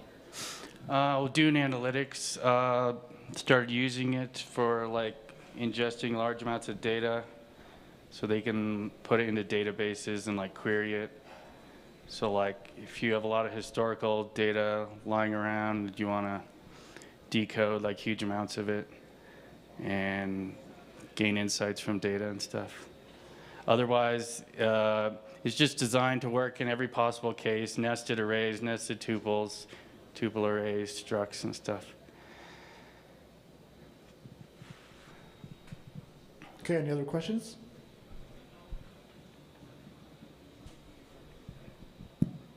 Oh, and there's no code generation, so it's all just very traditional that way. Okay, any more?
Well, hello everyone. My name is Agustina Lazoro, and during the last 2 years, I've been contributing to the Decentraland as a software engineer in the platform team. And today I'm going to talk about using IPFS to create the metaverse. So let's first talk about what the metaverse is. Well, it's a social network where you interact with friends, people that you meet there in a three-dimensional way. And also there you have a digital identity, which is custom for you, and it's the way that people recognize you. What distinguishes the Decentraland from other metaverses is that the users are the ones who owns the platform, right? So how do we do that? Well, the world is divided into parcels, and each parcel has an owner, and it's the owner who decides what to show on the world. They could choose to set up a scene, for example, for a casino, for a bar, or even a music festival. And how we do that? We have deployed contracts in Ethereum to check the ownership of those lands and the wearables. And to check the ownership, we use the graph in the backend services. So we have the contract for lands, where you can own a land and then let others have permissions to deploy some scene on the world. We also have NFT collections as wearables, where the wearables creators can mint a collection and then sell them in the marketplace. And then you, as a user, you can choose those wearables, buy them, and then set up your avatar. And that's where we store them in the user's profiles. You can also have a name in the Decentraland, and that's like the identity that you own, right? So what happened with that? There are a lot of files, and it's too many assets to store scenes and 3D models and wearables and pictures. So we need to store them in somewhere, and we have to do that decentralized, right?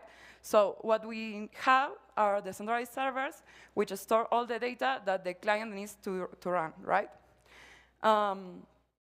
The community owns the servers, which means that there is the Decentraland DAO, which is responsible of approving the list of servers that are in the DAO. So they have to synchronize between them, because we have all the content replicated on each of them, so the client can connect to any of them, and we'll get the same information, right? The way we do that is every server, which we name Catalyst, is doing a polling mechanism to all the others to retrieve the files and the entities. This works okay, but we wanted to go a little bit further and test two things. The first thing is that, as you may assume, we have lots of data, and we have like all the historical data, like all the changes that have happened on a scene, and also the way that the files are replicated together. Well, let's first talk about the historical data. What happens? For example, this is the Genesis Plaza for the Decentraland, which was away in 2020, and there was a change in 2021. So the servers need to retrieve the content, the latest content. They don't need to serve how was the Decentraland 2 years before, right? But we want to store that data as a backup, and for example, if you want to run the world how it looked a year before. So if you run a full node, which means that you have all the historical data, all you need to do is enlarge your disk, and everything will work okay. The only thing is that you will need 2 terabytes of disk. But if you want to run a light node, then you can enable the garbage collection, which is a mechanism that deletes all the files from the entities that were overwritten by new ones, right? Okay, but what happens if all servers then enable garbage collection? Then we may lose those data, and we don't want that. So our idea was to set up a node, an IPFS node, connected to a server which listens all the network and listens all the changes and stores, well, pins to IPFS all the files that are synchronized. So first we uploaded all the files, And now, and then we set up the server to listen all the changes and automatically pins the new files. And the other thing is the files replication. What is that? Well, the way that we share those files between the servers. We are doing it by HTTP request, and it's a full mesh topology, right? Because every node is talking to every other node. And our idea was, well, what happens if we use IPFS and we leverage that? So we don't have to care about synchronizing files. We only have to care about the validations that we need to do to the blockchain, and the entities, and the way that we need to retrieve those files. But we only will need to know the hashes that we need to pin, and then IPFS will do all of that part themselves. So that's our idea on a trial to make something different, and test if we can leverage IPFS to work that. That's all. Thank you.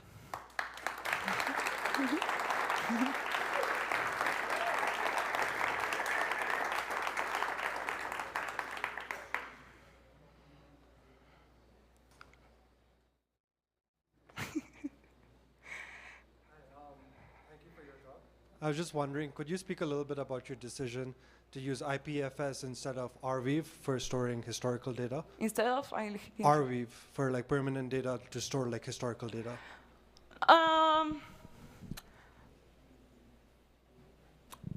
We currently have the data stored locally, like in the file system, and we have the way to configure that and store. If you run a node and want to store them on S3, you can. And we have been thinking a lot about the way that the catalysts sync each other, and we've been studying a lot how IPFS does that. So that's why I think we chose IPFS to test this. But what we have done so far, it's only the historical data, right? We haven't used the IPFS to run the sync.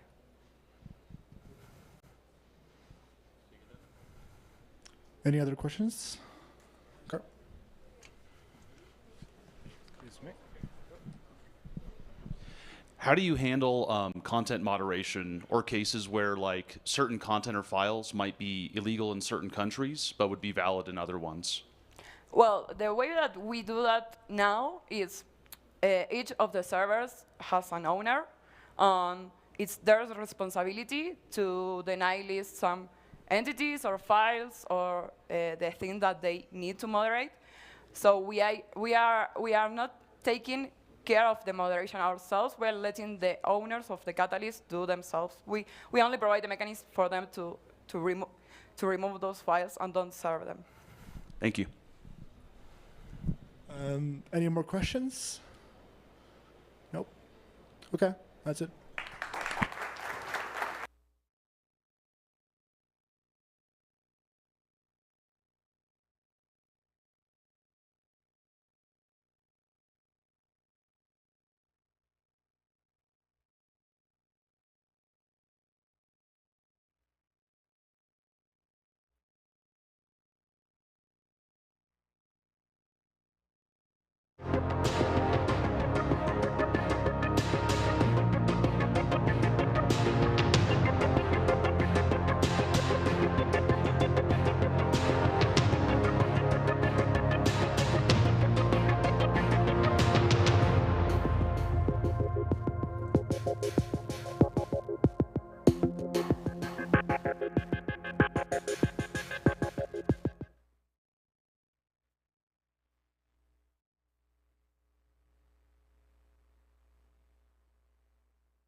Hey everyone, now you can hear me, perfect. All right, so I'm Ivo, and I'm the founder and CEO of Ambire Wallet. And I'm going to tell you about the future of Ethereum wallets and Ethereum UX. And two technologies are at the core of this, and that's smart contract wallets, kind of also known as account abstractions, and MPC, otherwise known as multi-party computation, and sometimes referred to as threshold signatures in this case. The question is, can self-custody be the future for the next billion users? How can we onboard the next billion users? And there's a big myth in the space that most people are not ready for self-custody. But the actual reality is that most self-custodial wallets are not ready for the users, not the other way around. I'm guessing, can I get a show of hands who saw the account abstraction panel yesterday with Vitalik? Cool, yeah. So you all know that seed phrases are absolutely terrible, and they're an absolutely terrible way of backing up your private key. And we have so many problems in the industry with compromised keys, software wallets being vulnerable to malware and to supply chain attacks, which is quite scary. Like a single NPM library can completely wreck your wallet security. And of course, we have social engineering attacks, like for example with Bored Apes. Generally, all of those things can be solved by multi-factor authentication, and on the chain we call this multisigs. And why are multisigs kind of a silver bullet?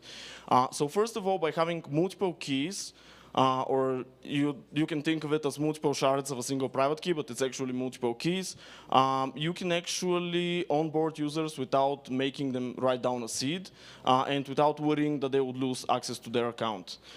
So basically, a simple example would be to have a key on your laptop and on your phone. You can also recover your account with methods like social recovery that Argent pioneered, but there's also other ways of recovery. You can also generally do multi-factor authentication, which is way more secure and prevents you from malware. And of course, you have resistance to hacks and compromised keys. For example, if you have malware on one of the devices, you will not be that vulnerable. So there are two ways to achieve a multisig on an EVM chain. One of them is smart contract wallets, and a lot of you have heard about account abstractions, and account abstractions are basically a way to pave the way forward for smart contract wallets, but I prefer to call this like smart contract wallets. I prefer to call all of these technologies smart contract wallets, or smart wallets for short. And this is basically where each account is a smart contract, which allows for any custom execution logic, including multisigs, of course, and then MPC refers to multi-party computation, and in the context of wallets, it means that it allows you to have like threshold signatures. So you can sign by, the signature could be by multiple parties, or you can do n out of m, so like 2 out of 3. Let's start by busting some myths about smart wallets. So one of them is that smart wallets cannot sign messages, and I'm sure that many of you have heard that, but the reality is that smart wallets can sign messages just fine. You just need a bit of custom logic for verification, which is EIP 1271. Then another one is that smart wallets, and I've heard that in the past, that they produce a different address for each chain, so it's kind of tough to use. But that's not really true, because you have create2 now, and you can create accounts counterfactually at the same address on all EVM chains. Again, it was mentioned in the panel. And then the other one is the gas overhead. Gas overhead still exists, but it has gotten a lot less in the last years, again, thanks to proxies, minimal proxies, and thanks to counterfactual deployment. So unlike MPC, smart wallets can do many more things than just multisigs. They can do time locks, they can do spending limits, again, something that was fantastically covered on the panel. And this also allows for recovery mechanisms like social recovery, and for example, seedless onboarding, like we have on Ambire Wallet, just with an email and a password, while not compromising the non-custodial nature of the wallet. It's also mutable, which means that you can change the authentication scheme. Like you can start with a seedless onboarding account where you have an email and a password, and then as you become more versed in crypto, you can upgrade this to a Trezor or a Ledger, and you can you can set the treasurer and the ledger to be like the sole owner of the account without changing the address, without having to move funds, which is amazing. Then you have gas abstractions, which allow you to pay for transactions in stable coins. So like if you're a new user onboarding on crypto, to crypto, you can sign up with an email and a password, then fund your account with an on-ramp, and then you would receive USDT, and you would be able to swap that, for example, for Ether without having Ether for gas. And of course, you can batch transactions, so do multiple things in one transaction. Again, a fantastic example from Argent was the NFT shopping cart, but a simple example would be on Uniswap. When you have an approval, the approval would get batched together with the transaction, so you wouldn't have to do it separately. And there are more exotic use cases, like for example, custom cryptography, like enabling the NIST curve, which would allow using iOS biometrics and web authentication. And there are, of course, some drawbacks of smart wallets and some adoption challenges. Like you have gas overhead. As mentioned previously, it's not so much as people think. You just have around 1,000 to 2,000 gas per transaction, and around 40,000 gas for deployment, which is added to your first transaction. But the main challenge is dApp adoption. So a lot of dApps either block smart contracts intentionally because they believe that that's not a wallet and it's some sort of automation. That's basically what NFT means. And the other thing is many dApps just don't implement smart contract signing, but this is quite easy to fix. So when would you want to use MPC wallets? So one of the benefits of MPC wallets is off-chain recovery, which is cheaper and easier, but not as flexible. Then the other thing is they're truly cross-chain, so there's no dependence on smart contracts. So for example, you can support Bitcoin, or you can support basically any chain that uses elliptic curve signatures. There's no gas overhead, and there's no kind of drama with the signatures, like signatures just work with any dApp. But there are some problems with MPC, and one of those is that they require custom cryptography. And there are not that many libraries so far, and they're not that well battle-tested as normal elliptic curve signature libraries, and it's kind of an experimental technology. But then the main problem, I think, is the immutable authentication rules, which basically means that when you create, like, for example, a 2 out of 3 multisig, you cannot just swap out one of the signers. You cannot make it like 2 out of 4, or you cannot make it like a 3 out of 4. It's just immutable. Once you create it, that's it. Which also creates some problems with recovery, right? So you can recover the account once, but then you can change one of the keys. So like if you lost the key, then it's kind of bad. And it's also limited to multisigs. You don't have time locks, so that limits you a lot as well. There's no gas abstractions, but that's not in the slide because it's more of a benefit of smart contract wallets.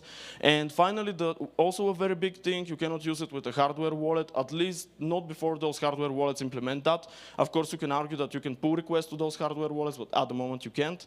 And as a conclusion, I would say that smart contracts and account abstractions are the way to go. That's the future-proof way of doing accounts on Ethereum and on other EVM chains, on layer 2s and etc. But multi-party computation can be fantastic for like some temporary use cases before dApps kind of get their stuff together. But yeah, definitely smart contract wallets are way better for the future. So that's it. I would encourage you. I guess we don't have time for questions, right? Do we? Oh, we have time for questions. Amazing. Any questions? Yep. Yep. So we have time for one question. Sorry about that. Sorry. So one of the critiques for the smart contract wallets right now is that in the end you still need a wallet with a private key to manage it. Right? Yeah. Yeah. Both on DAOs and multisigs. So how did, I mean, any ideas of how to overcome it? Well, that's completely true, but like on a fundamental level, you cannot get away from the secret, right? In any form of authentication, you have some sort of a secret. Just the great thing about smart contract wallets is that you can manage it and you can make it work not like as a single private key, which is like the source of all authentication and like the one true point of authentication, but you can have multiple of those secrets, like a regular, like you have on, for example, on Google or on Facebook or on regular like human-friendly authentication scheme. So it is a private key, but you shouldn't think of it as a private key because EOA wallets, there the private key is king. It's like the single secret number where everything comes from, unlike smart contract wallets. We've run out of time for questions.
Or do we have to?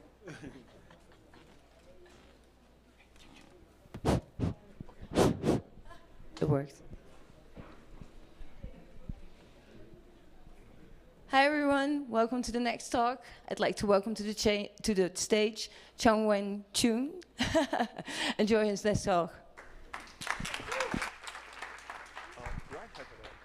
Do you have to what?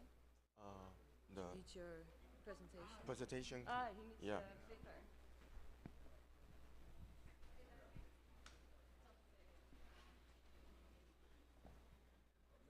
No.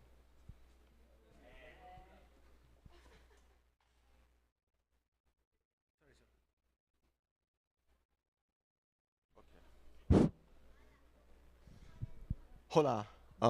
Good afternoon, and thank you for coming to this talk. I'm Changwu from I'm Token Labs, and I'm Token is a non-custodial wallet based in Singapore. And today I'm gonna talk about a topic which is called post-merge wallet. So before the talk, I would like to ask you guys a question. What is your ideal wallet? I think many of you may like use MetaMask, maybe I'm Token or other wallets. So what is your ideal wallet looks like? You don't need to have answer the question now, but it's worthy to think about it. So let's take some time to look at where we are now and look back at the past. I would like to go through some number and some observation from what we have right now. So here is the adoption map of the Ethereum users. So we can see many users are distributed in North America, Europe, Asia, and everywhere. But these users are really crypto users. So how do I define crypto users? That's because not everyone uses the crypto wallet. But I think most of the people right now, they just use the decentralized exchange, like Binance, like FTX exchange. So how do we, turn this kind of situation? So make more people to get into the crypto wallet is the core idea of this topic. So for now, there are over 221 million people have cryptocurrency right now. This number might not be accurate, just for reference. If we assume the number is correct, then 97% of people don't know crypto or don't have any kind of crypto assets. So one day, if you want to introduce the crypto wallet to your parents, your friend, or even your teacher, how do you do that? Can you help them to set up a crypto wallet in 2 minutes, 5 minutes, or even in 10 minutes? I think the answer for now probably is no. It's really hard for them to know what is crypto because the learning curve is pretty high. So here are the challenges we are facing every day. If you are working as the wallet company, then you will receive the feedbacks like this every day. So people don't know what is the crypto, what is the seed phrase, and also they don't know how to speed up the transaction when their transaction gets stuck. So for those questions, so we need to come up with some solution for the future wallets. How do we fix it?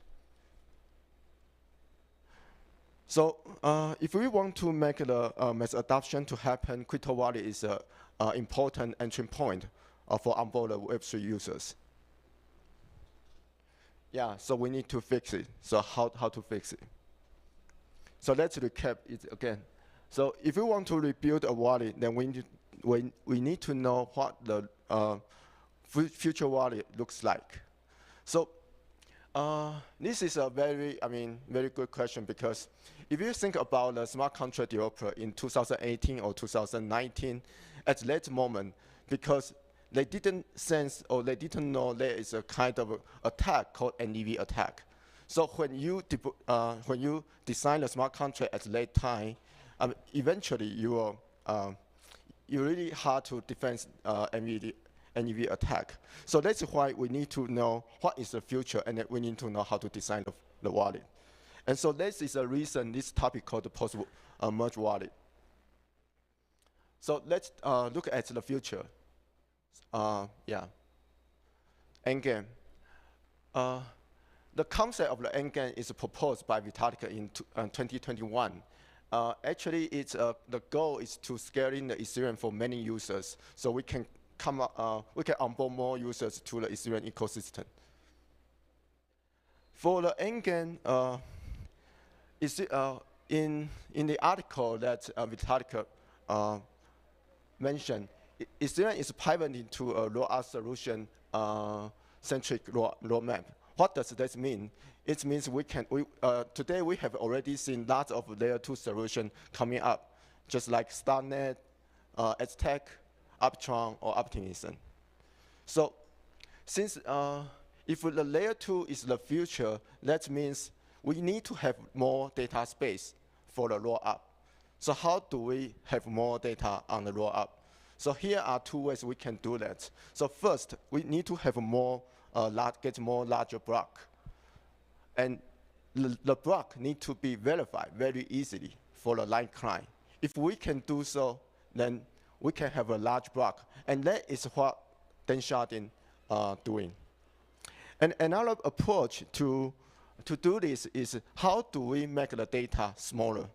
If we can make each rollup transaction smaller, then it could fit into the bigger block. Then that means we can get a lot of transaction get into the block. So in the future, ideally, we think there might be a high TPS with a low transaction fee into the blockchain system.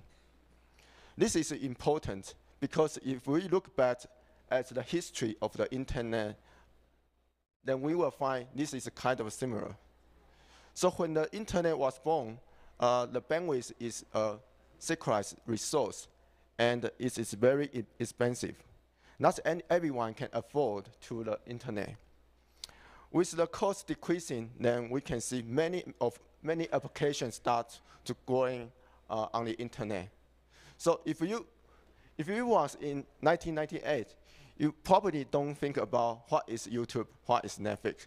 But if you are in 2020 or in 2022, then you might think Netflix makes sense. We can have more online video. So with cheaper transaction fee, we can do more things, not just DeFi, not just NFT. We can do lots of potential application in the market. So yeah, let's think about how do we make the wallet better so we can have more application on board into the Ethereum ecosystem. So yeah, we need to have a wallet which fits layer 2 roadmap and is user friendly. Here I want to give you a very brief short summary. So first, it's really hard for the general user to know what is crypto, what is Ethereum. Think about it. If you want to teach your parents to set up a wallet, the first thing is they need to write up the C phrase. So what is C phrase? Yeah, it's difficult to understand. And then next, they need to, if they want to send some token, then they need to have some Ether. So this is another thing that's quite challenging for them because they say, what? This cannot make a transfer unless I got some Ethers. And the second thing is the user experience is pretty bad now because I think because the learning curve is pretty high. So most of the users don't know how to, run a wallet. Like, how do I interact with a DeFi? If there is a new application, how do I access the application? They need to learn it from the video or some guide, or it's really hard for them to know how to do that. And third, just like I mentioned, For now, we have already have some users, but most of the users are not crypto users. They are just general users. And because all of these challenges, they are just stay with the centralized exchange. How do we, try to get them into the ecosystem? So we need to have a layer 2 ready wallet, which is designed for the future. I think this is a very big thing, because in Devcon we see the merge is already finished. So the layer 2 is, if the layer 2 is the future, so we need to start to thinking about what is the future wallet look like.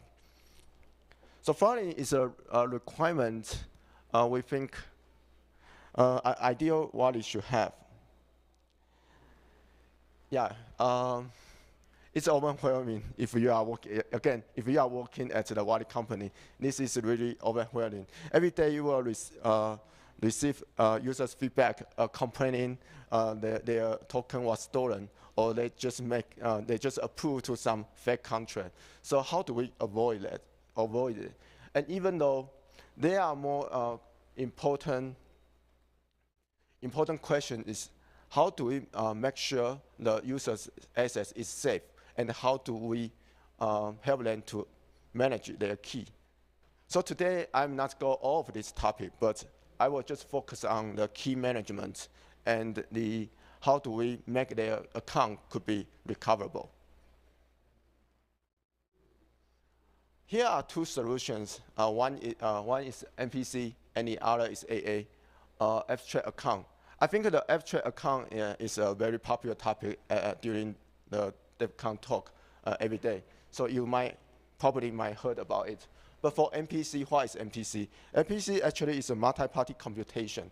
So think about this example. If you want to generate a random number, you can ask, if you want to generate a random number through 3 people, you can ask each one for a number, and then we can sum it up to get the result. So actually, the MPC is a way for jointly computing a function over the input. Let's take another example. If we can take the signature as the result, we can ask each party to contribute part of its secret numbers as the input, and then we can get the signature. So this is kind of some moon math or magic. We do not need to have a private key, but we can generate the validated signature. So the input is not related to the private key, so you don't need to worry about once your device got lost, because there's no private key stored in the device. But eventually, the signature will be generated. The way it operates is pretty similar to multi-sig. Think about that. If a user needs to request a transaction, it needs to have another party to co-work to generate the signature. So this is really like the multi-sig way to send a transaction. So this is a very important feature for the MPC wallet.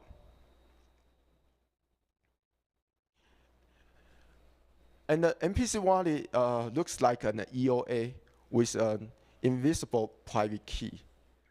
Besides, it could be designed with the threshold settings. For example, like 2 of 3.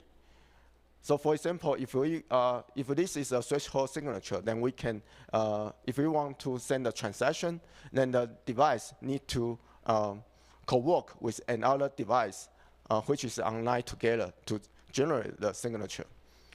But also, this is the weakness of the MPC. It need the help of another online devices to working together. But if you think about that, for this secret, which is distributed to different devices, it could be stored in some, it could delegate to some decentralized centralized service. So, for example, if the service help to store this secret, then the service could help the user to identify the transaction is valid or not. Because one day, if the user want to interact with the app or some DeFi application, once this party find the DeFi is fake or is a scam, then it can stop to help to generate the signature. So it's more like this is a kind of like a risk control function. And another part for the MPC is it could support multi-chain. Because as I mentioned, the MPC wallet looks like an EOA with an invisible private key. So all of if this is a wallet, and they are all go with this invisible private key. For MPC wallet, it could support BTC, Bitcoin. It also can support the Ethereum. And all of the public chain is if their signature is MPC friendly. So this is sounds perfect, but for the MPC solution, just like what I mentioned, it requires having an online computing unit to co-work with. Okay, so yeah, these are accounts. In Ethereum, we have these two types of account. One is EOA, and the other is a smart contract account. So I just talk about the EOA over the MPC solution. So how about we talk about the contract account? Yeah. So this is the abstract account wallet. So it's a kind of smart contract wallet. So the nice thing that the smart contract is, it is flexible. You can code anything into the smart contract. So you can have a customized rule. So you can define your rule into this smart contract. With the AA wallet, there is an entry point with two phases, verification and execution. Because in current Ethereum, transactions are verified by ECDA signature with balance and then nonce check, and then execute the transfer of all the code function. So we need to have we need to define this verification and the execution. So this is pretty easy for the AA wallet. So what does is important? If we can customize each kind of verification rule, so that means we can define any kind of signature that's in the smart contract, like BOS, like Chinook, or like EDDSA. So we can have all kinds of signature verification rule building into the smart contract. And also, if we think this is not safe, we can make it as a multi-signature wallet. So that means you can control, the wallet could be controlled by 5 people, but only 3 people approve, then the transaction can be executed. And then the other advantage is it could be designed to verify off-chain signing message. So this is pretty important because if you think about a meta transaction, or yeah, if you think about a meta transaction or some gaming app, because the user don't know how to get the ethers. So if you can have some relayer to help them to relay the transaction, that would be useful because they don't need to buy the ether when they want to send the transaction. And the last is, I think it is more important, is we can change the signer. Okay, to me, the most important and the interesting thing for abstract account is we can abstract account from the signer, from the EOA. So that means we can have a signer and we can have an account, but the account doesn't equal to signer. So this is a very important feature because one day if we want to design a kind of application like DID or Soban token, the account could be fixed and we can have the same address, but we can have a different signer to control this account. All right. So here is a summarize of some part of features of the MPC wallet and the abstract wallet, AA wallet. So for MPC, it's developed in 2018, and for now they are many protocols are used, so you can use any kind of this to design your MPC wallet. For AA, recently there are some EIP like 2938 and the 2337. Yeah. So if you are interested in, then you can try to read it. And the Alice is actually a hierarchical threshold signature protocol, which is designed by me and my colleague. This is a different threshold signature because we can have a different asset structure trying to make the share with a hierarchical level. Okay, so let's compare some of the important feature with the MPC and the AA wallet. So for MPC and AA, both of them could run in multi-sig way. So that means we can have a multi-signature operation too. But for AA, because the account and the signer could be different, so that means the account could be changed in the future. So this is not account. The signer could be changed. This is a typo. Okay. But for MPC, because the private key is equal to account and the signer, so yeah, this is not possible. But for MPC and the AA wallet, because they all could be designed with social recovery, so yeah, so both of them work with that. And for MPC and the AA wallets, all of them can support risk control. Just like what I mentioned, MPC wallet, you can, if you delegate your secret share to another centralized service, then this centralized service could help you to filter those malicious operations from the users. But for AA, because this is a smart contract wallet, so you can define any kind of rule into the smart contract, like you can set the daily withdrawal limit, or you can have some whitelist address. But for MPC, because this is it's more like a private key solution, so it could support multi-chain.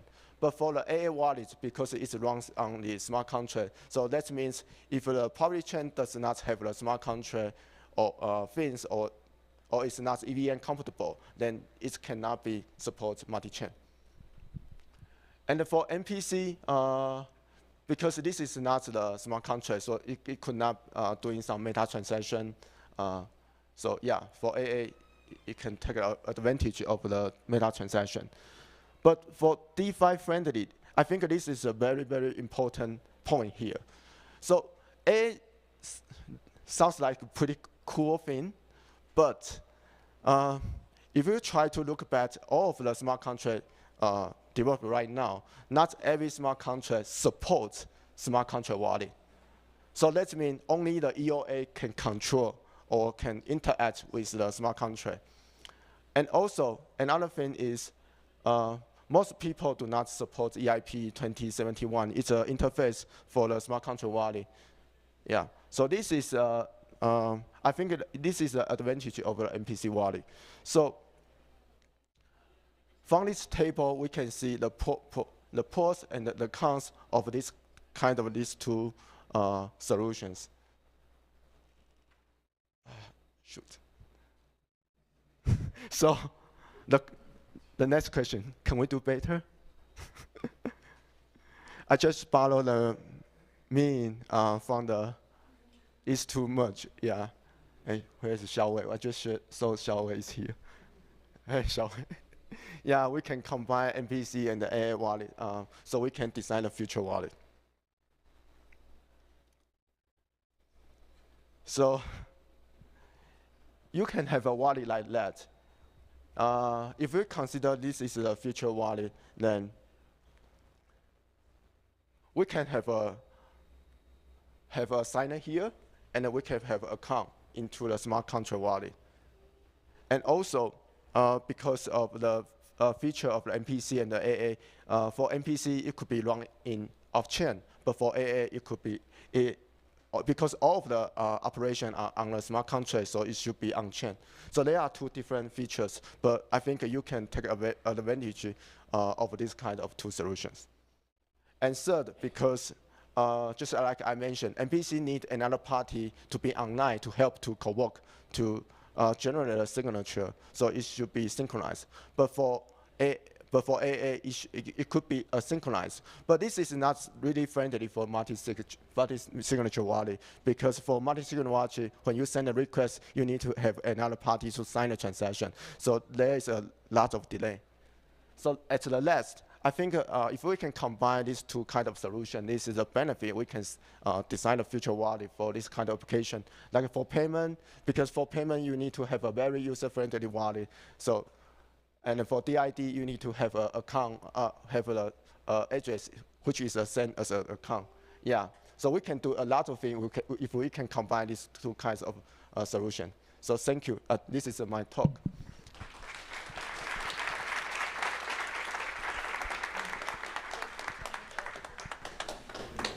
Thank you, Chang-Woo. Next up is Arkady Kurkakin. Please welcome him to the stage.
Hi, everyone. Thank you so much.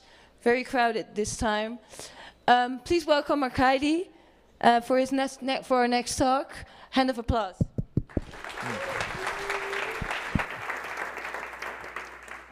Hello. My name is Arkady Kukarkin, and welcome to my very humbly named talk about decentralization at the Internet Archive. So, a couple of quick caveats. This is not strictly official views of the archive. It's sort of my own exegesis. This was submitted as a 30-minute talk, turned into a lightning talk, and now is 25 minutes somehow. So it's going to be a little weird, but that's OK. And thirdly, it does not contain Ethereum currently. This may change, hopefully as an outcome of this session. We'll see. OK, let's get started. So why decentralize the archive from a spiritual or ideological perspective? So since you're here, you probably already know what the archive is, but just as a quick recap, probably best known feature is the Wayback Machine, which has been archiving the known web since 1996. It has trillions of captures.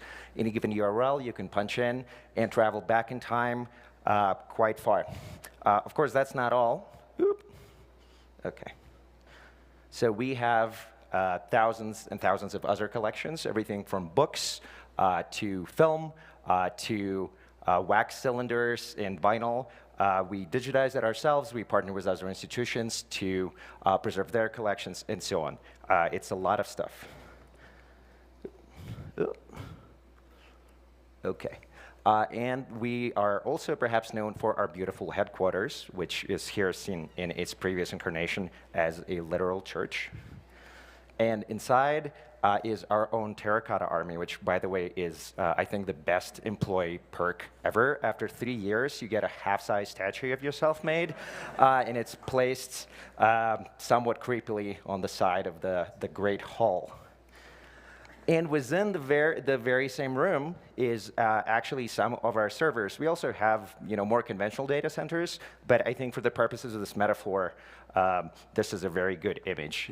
These are petaboxes. At one point, they held about a petabyte of data each. Now it's much more. So yeah. So we've got 4 walls. We've got a roof. We've got our hardware serving you, your Grateful Dead live set from 1972, or the White House homepage from the 90s. And that is how we accomplish our mission of universal access to all knowledge, right? Well, I think actually, for a long time, this has been true. It might be somewhat true today. But before I try to answer this question, I just want to play this clip of our founder from the very, very beginning. You may have seen him earlier in the week, and here's a much younger version. And there's no audio, but there are subtitles. And he's basically talking about his thinking in starting the archive, which at that time was just a web repository. And I want you to take 2 things away from this clip. First is that this is really a web-native organization. We do have all this other content, and we value it very much, but the web has largely eaten the world at this point. So it is in our DNA to essentially be the missing memory layer of the web. And up to this point, the best way to accomplish that was put a bunch of stuff in servers in a box. And the second thing is that underlying our top-line mission of universal access to all knowledge is this technological imperative to periodically assess the tools that are now newly available, whether they can help us further that top line, and apply them accordingly. So I think for the first time since our founding, we actually have something that's not just better servers, bigger hard drives, better scanning equipment. We have possibility of potentially fixing this problem in a way that is universal and not just embodied in our service. Oop, OK. So to zoom back in a little bit, why decentralize the archive from a practical perspective? Well, one is physical location risk. So this is a map of seismic risk zones in the Bay Area, and the little logos there correspond to our facilities, and that's not great. We're actually building a new data center in British Columbia currently. Unfortunately, that's also on a fault zone. And you might say, well, why don't you stop building your data centers in seismically active regions? And for reasons that are outside the scope of this talk, this is actually surprisingly difficult.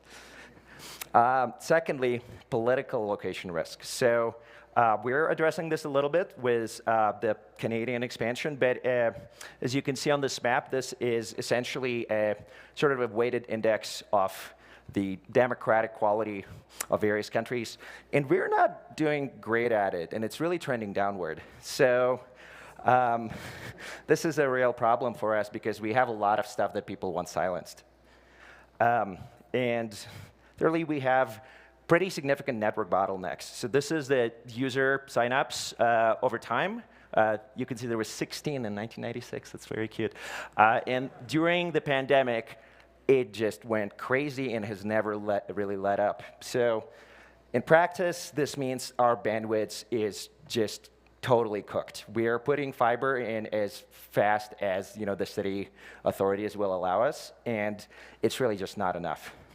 So you might ask, why not just put all your stuff on S3 and use CloudFront and not worry about any of this stuff? So there are multiple reasons. Some of them are also ideological, but there are also practical ones, like cost. So our modeled cost, and actually kind of real cost, is around $650 per terabyte to store forever, which in the model means 100+ years. On S3, that's about $160 per year. So that multiplied by forever, that's not a very nice number. With Filecoin, which is sort of presaging, but we'll get into a little bit later, the costs are vanishingly low and might, in fact, be negative for us because there's a network subsidy for culturally valuable data. How sustainable that is, we'll find out. Storage is another decentralized storage network.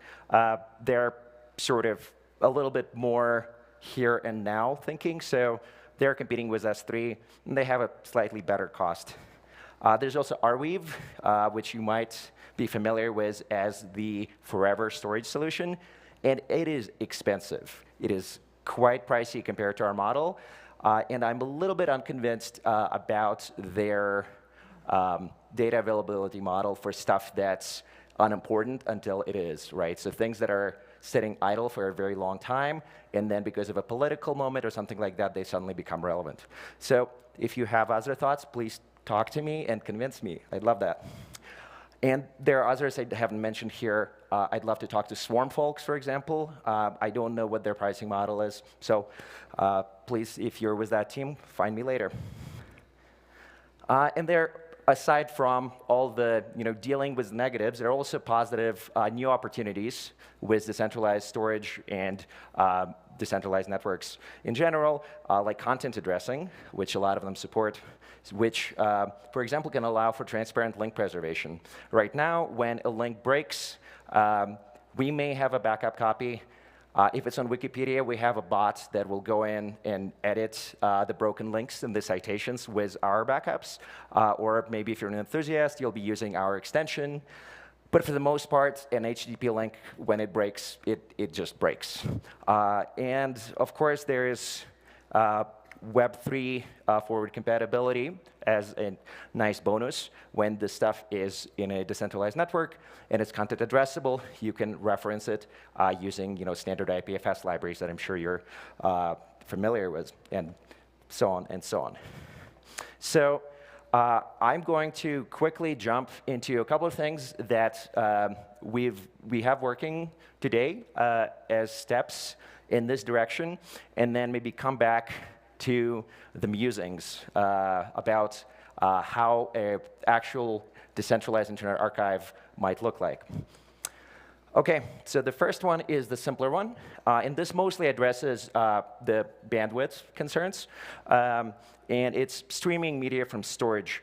And if you'd like to try this yourself, you can do it. We don't currently have a real front end, so you'll need to grab this little bookmarklet from the presentation and just add it to your toolbar, and you will be able to follow my example. All right, so Here we have a video from NASA, and we have a whole collection of their videos. And in the metadata here, you see some internal identifiers, this archival identifier, ARK, and then this storage string. So any archive item that you see this string on is actually mirrored on storage. So you can just hit this bookmarklet, and hopefully we do not get demo fail here due to network issues. No, it's working great. So here's a pretty big video, full resolution, MP4, 4 gigs.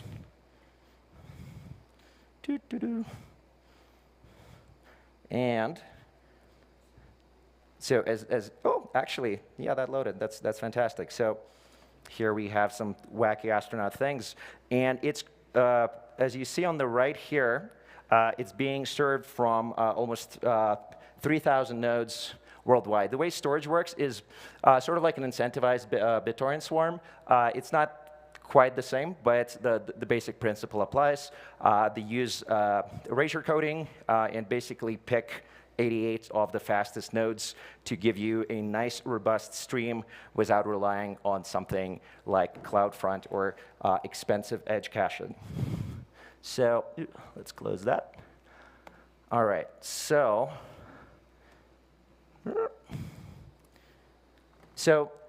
what do we need for this to actually be useful to y'all? Is, well, one is obviously an actual front end, and that's assigned to me.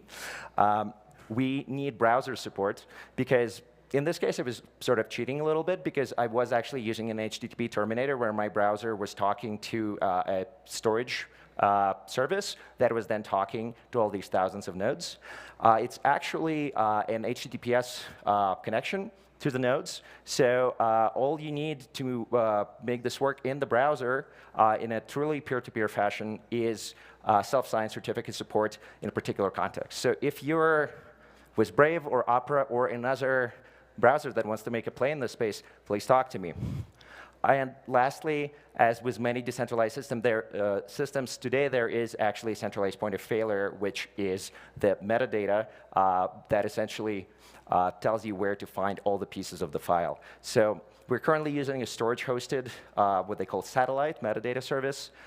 We'll probably be running one of our own soon. But the real solution is, of course, not to have the single point of failure. So that is on the to-do list. OK, so the second demo is a little bit more complicated.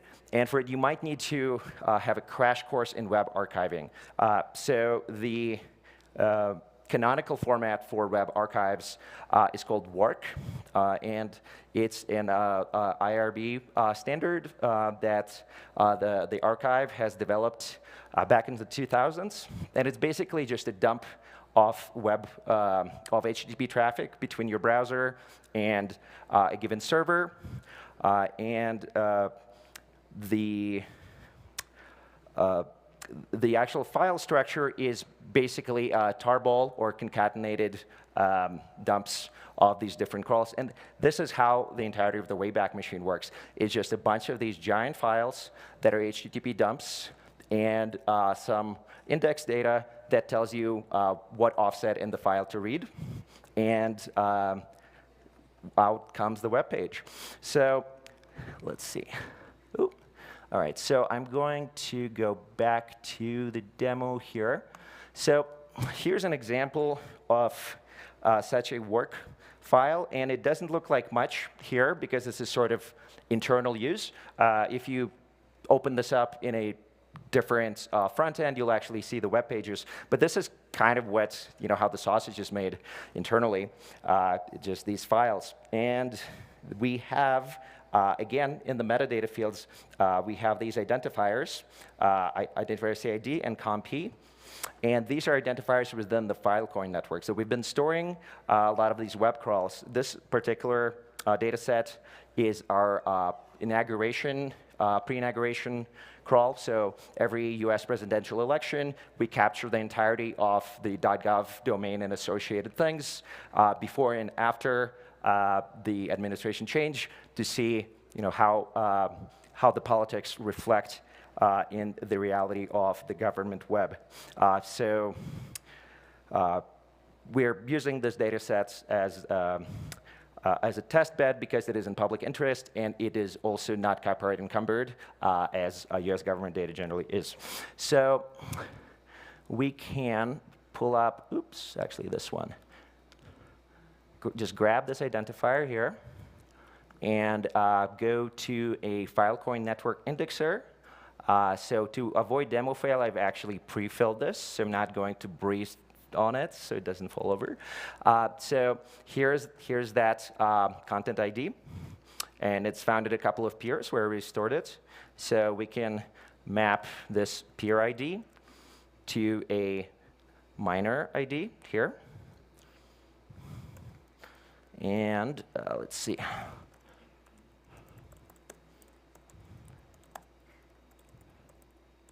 So we'll grab it from that provider, and we'll grab it by, oops, not that one, by the identifier. And for demo purposes, I'm just going to discard it, but oops.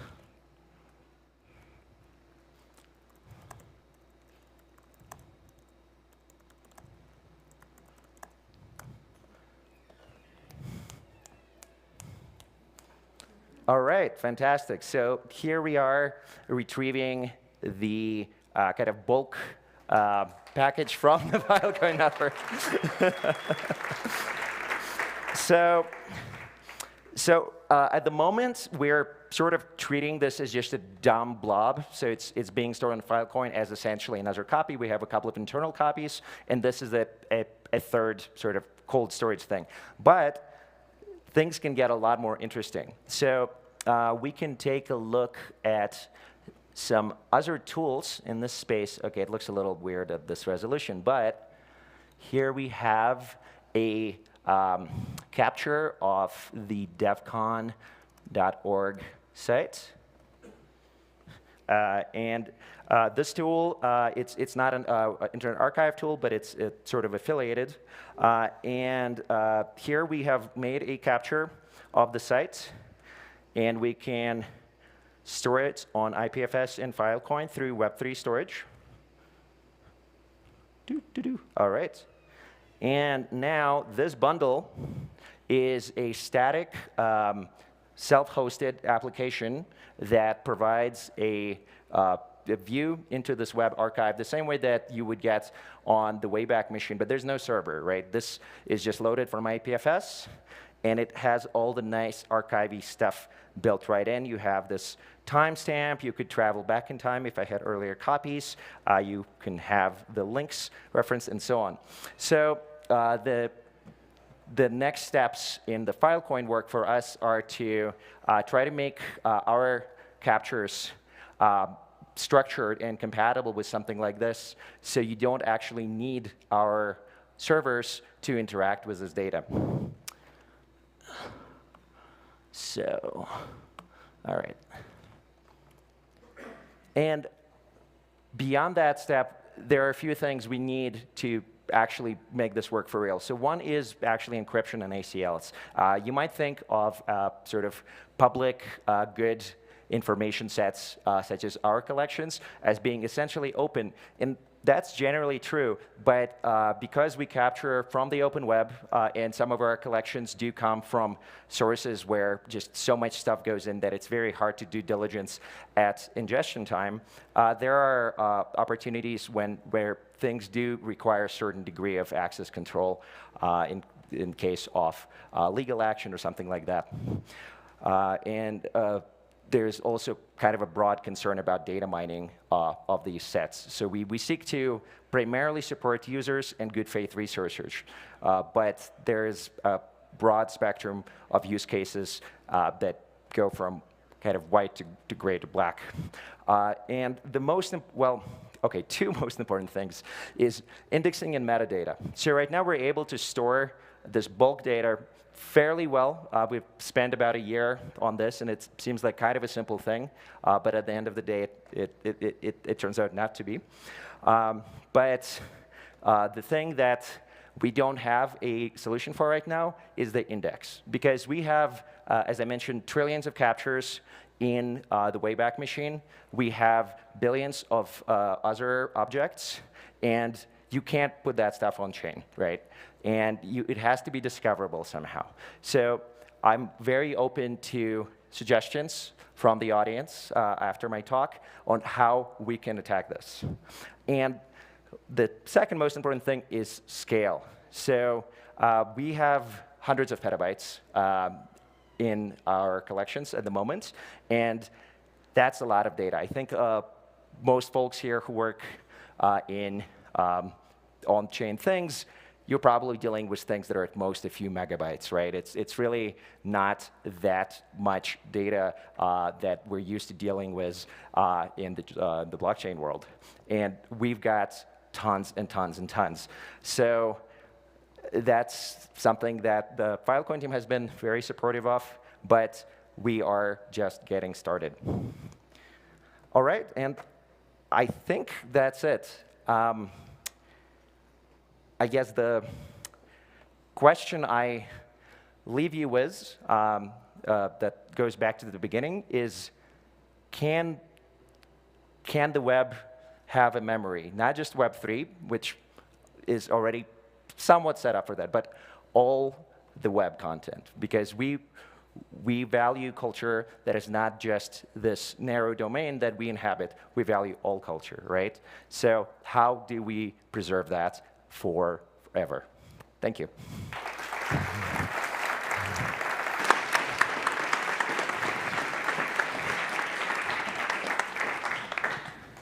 I have a couple of minutes if people have questions.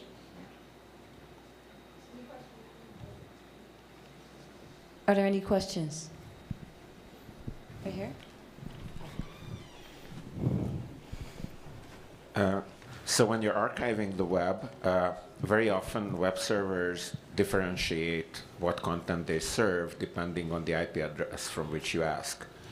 And it seems to me that there's an opportunity for decentralization here as well, so that your crawlers actually, pick from which region they download the web. How are you dealing with this problem now? Yeah, that's a great point. So we definitely run into these issues as you're just being straight up blocked, or a page that has meaningfully different appearance depending on the requesting region. Right now we have a few semi-decentralized tools for this. There is a organization called Archive Team, which is basically a volunteer group that runs crawlers that receive these tasks. And there is also academic research in this where different archiving organizations would enter into a sort of consortium where they would synchronize their crawls from different regions. But I agree that those are not super scalable solutions. So I think that my short answer is yes.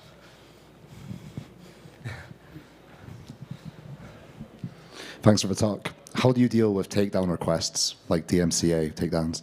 So unfortunately, we are required to comply with that to continue existing as an organization. So we have a legal team that processes them, and if they have merit and are made in good faith, we will generally block the item from being served. Okay. So unfortunately, time is up. Okay. Thank you so much, Arkady, and I'm pretty sure they can find you afterwards, right? Okay, fantastic. Thank you very much.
Hi, everyone. So next up is Denise with his talk on balkanized learn to earn. Good luck. Cool. Thank you.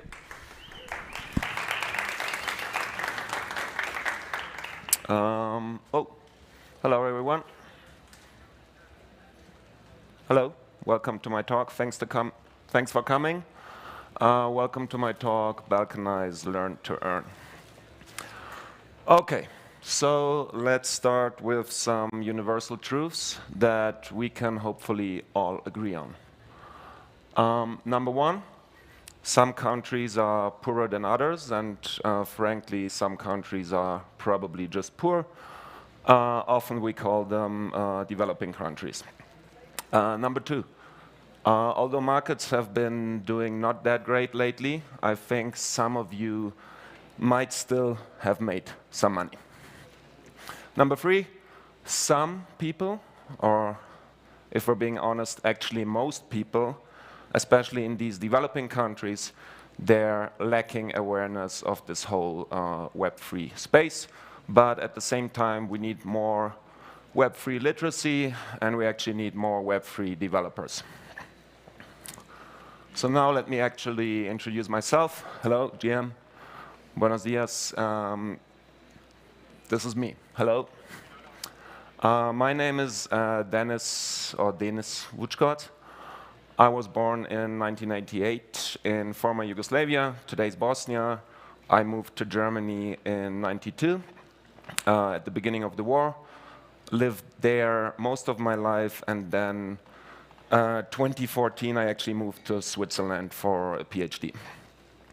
I studied industrial engineering, had like a focus on energy economics, worked a bit, and then did this PhD at ETH Zurich with a focus on machine learning. ETH Zurich is like the technical university in Switzerland. It's not affiliated with Ethereum or the Ethereum Foundation. I then worked as a data scientist. Last stop was at eBay. Left that position at the end of last year. And yeah, I'm now with this little project that goes under the name inat.io. And I'm also a partner at very early ventures, like an early stage venture fund. I've been involved in this crypto space for a few years now. This is my second Devcon. First one was in Prague. I did this weird thing in 2018 where we built like a Bitcoin client in Python from scratch. And I'm a quite regular user of Dune Analytics for all sorts of like on-chain data analytics. These things together with my background will become somewhat relevant to the actual design or architecture of the program. Okay, now let's dive into some local truths. Bosnia, the place that I'm from, it's probably safe to say that it was hardest hit during the wars in the 90s. It's still ethnically quite divided.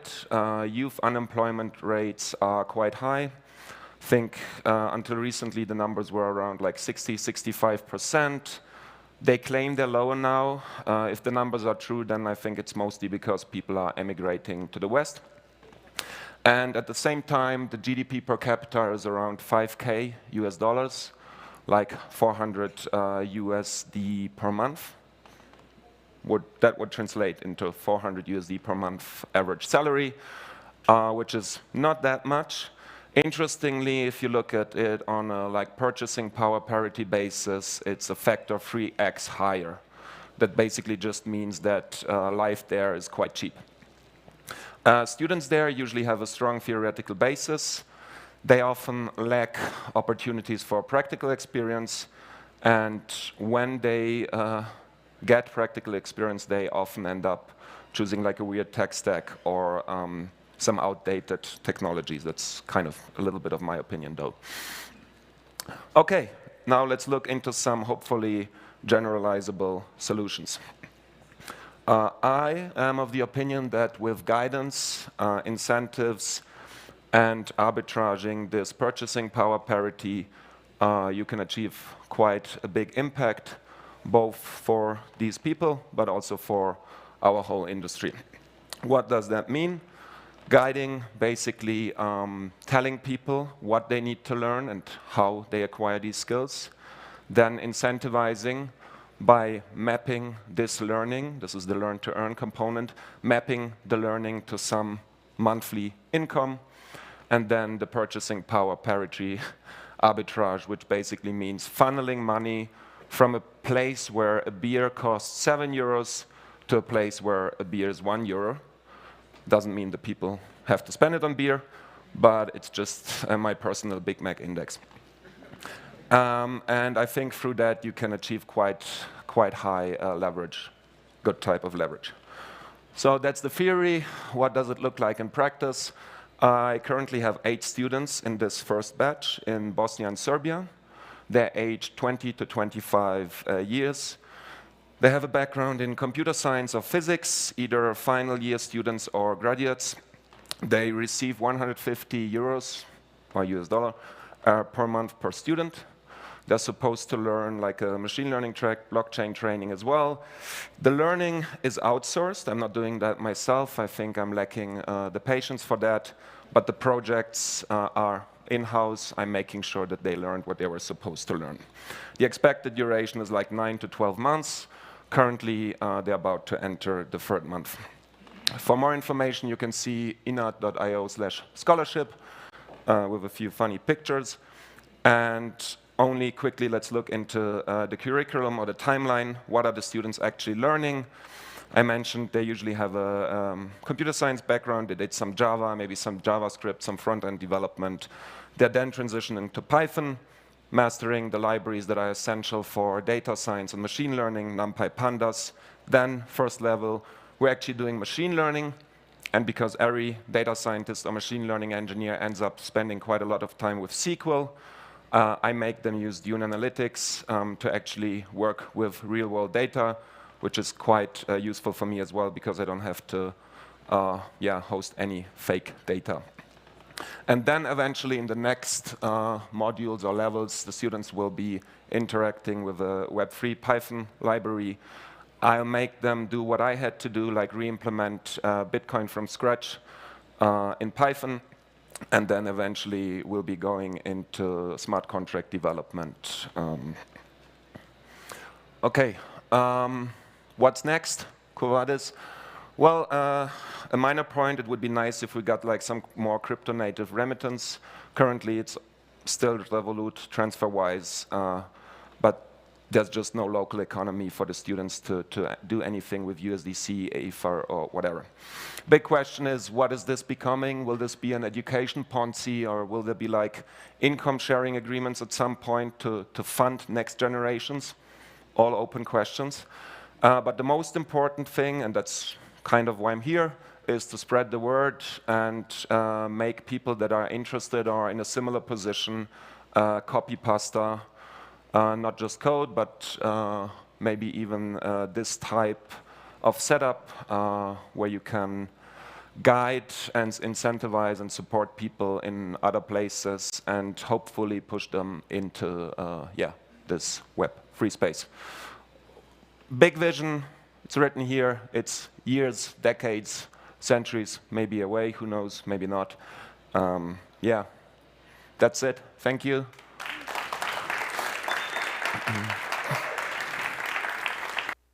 Thank you, Dennis.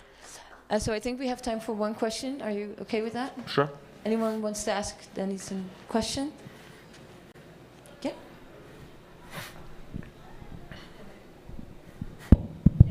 Hello. Really good talk. I would like to ask you how do you think you can incentivize investors into getting into the DAO to have more scholarships? Yeah, that's a good question. My deliberate choice was initially to just do it myself, don't do any outside funding. Next steps might be to talk with some of the organizations that are here, I don't know, GiveF or Talent Protocol. I've already spoken with a few of them. Maybe that's like the leanest or easiest way. I guess any investor-funded approach, might be related to just investing in talent that eventually would work for you. Germany, Switzerland, they both have like this apprenticeship culture, which essentially is like you got young people and you're paying them to become actually productive workers. So I could imagine something like this working. Now this would be very tied to a company. If we get this income sharing thing, I mean, I like to think about these ideas, but I think that's still philosophical conversations, but yeah. Great. Thank you. So much.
Great. So are you ready? Yes, but it works, yeah. Oh my gosh. It does. Hi everyone. So welcome to our next talk. Please give an applause for Soy Vera.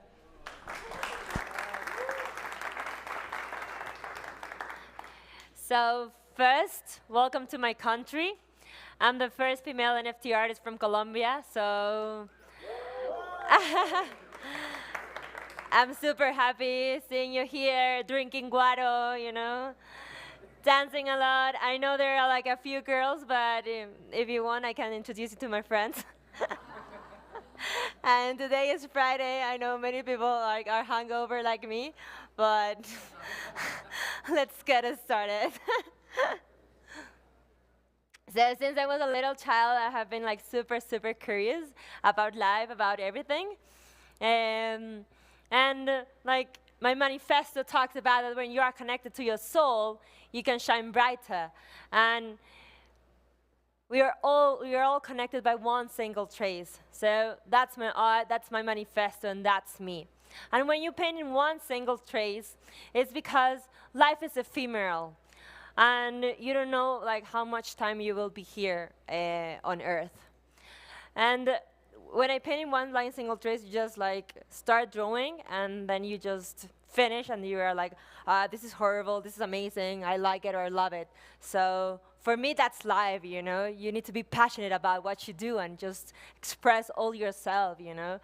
Of course, I'm a bit terrible with guys because I express all my feelings at the first time and they feel afraid, but it's okay, shit, man. If they will like me, they will like how I am, you know. So I started painting on paper. I studied civil engineering because my dad has a company. But guess what happened?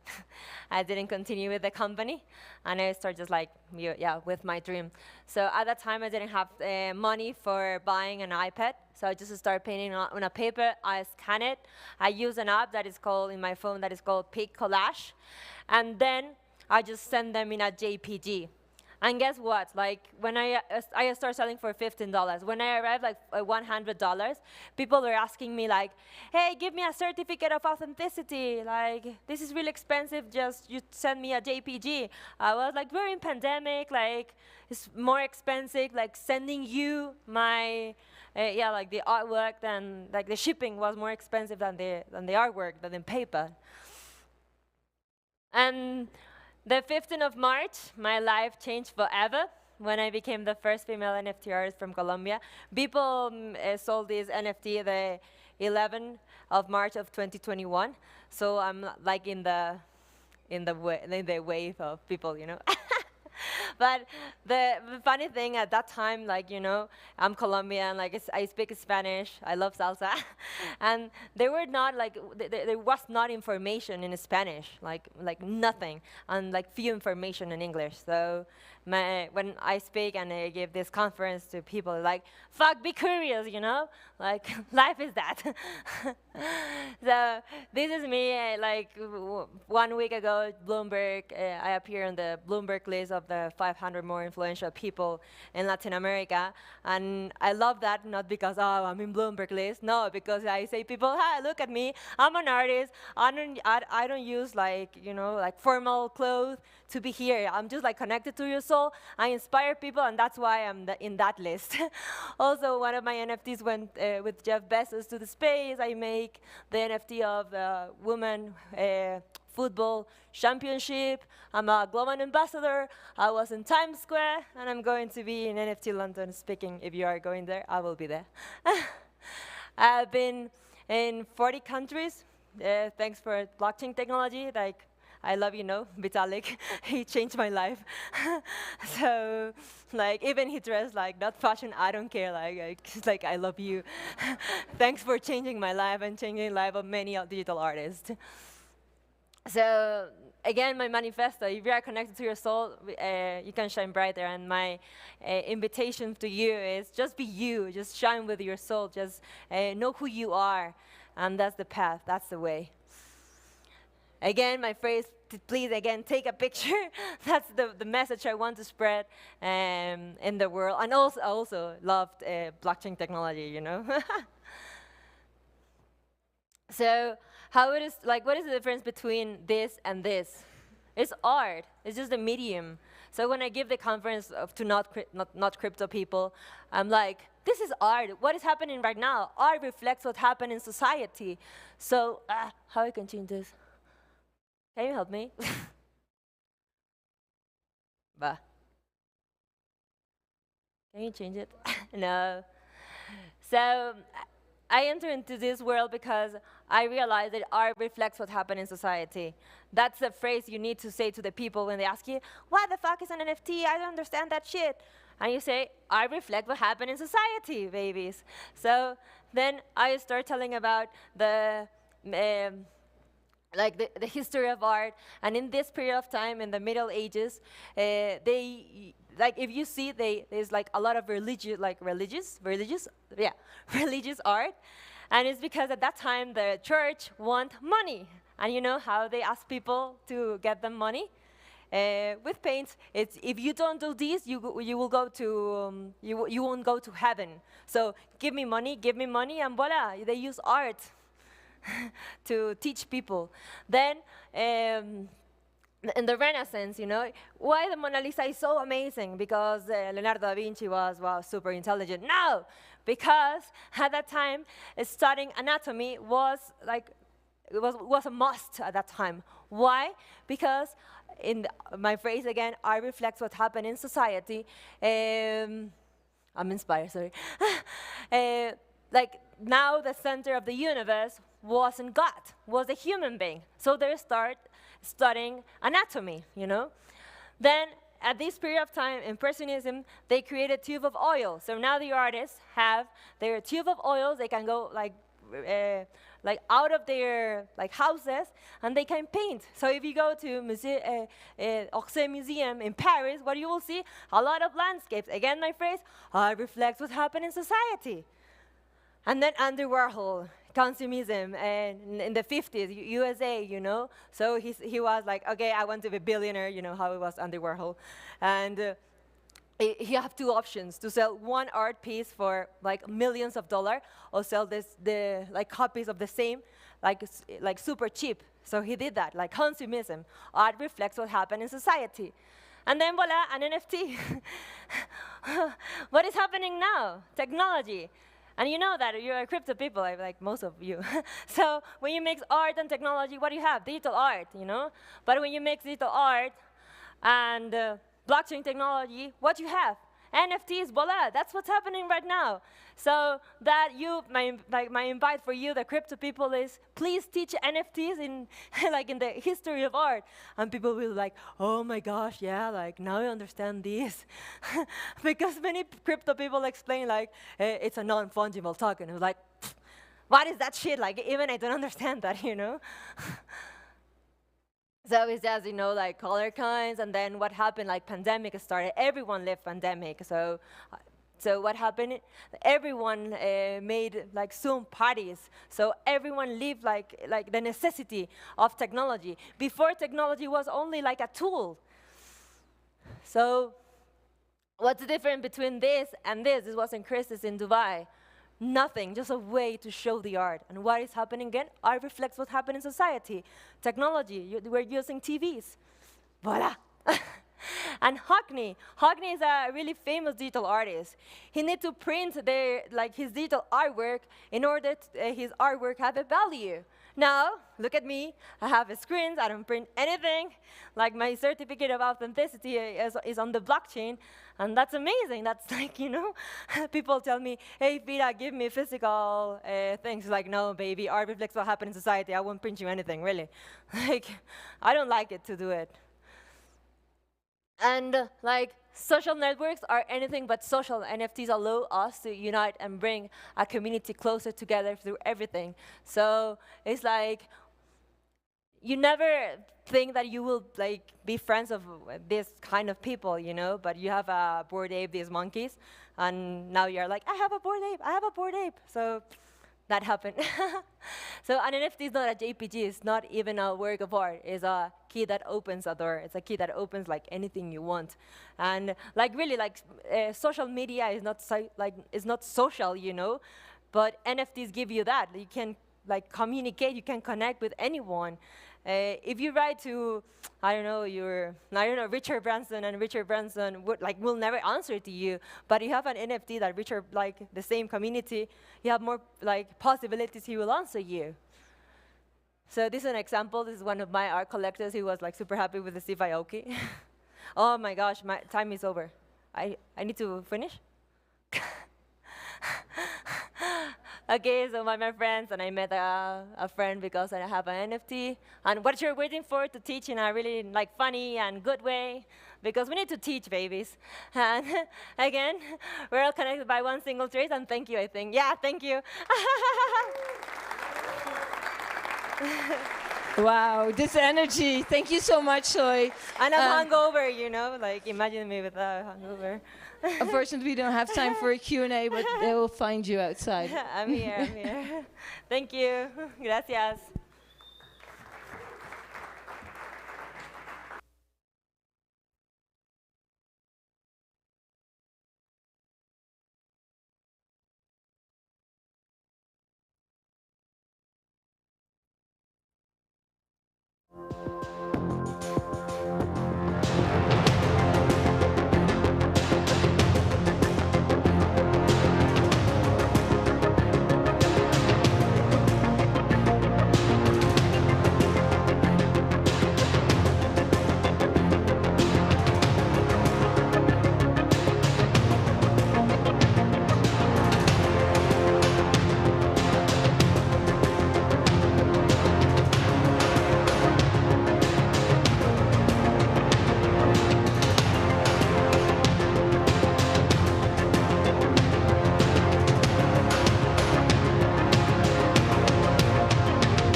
From Singapore, and he's very excited to be here.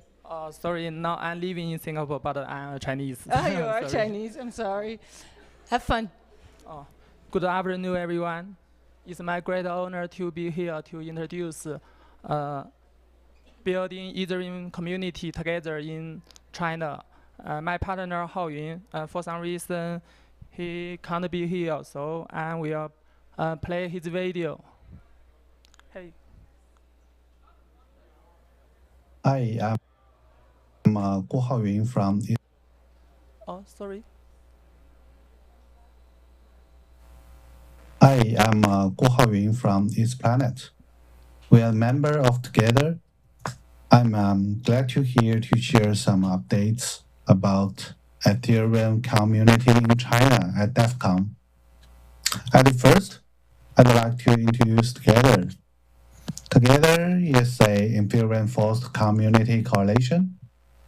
Together have been running bi-weekly meeting for years and also coordinated online, offline events together. Let's take a look each member from Together.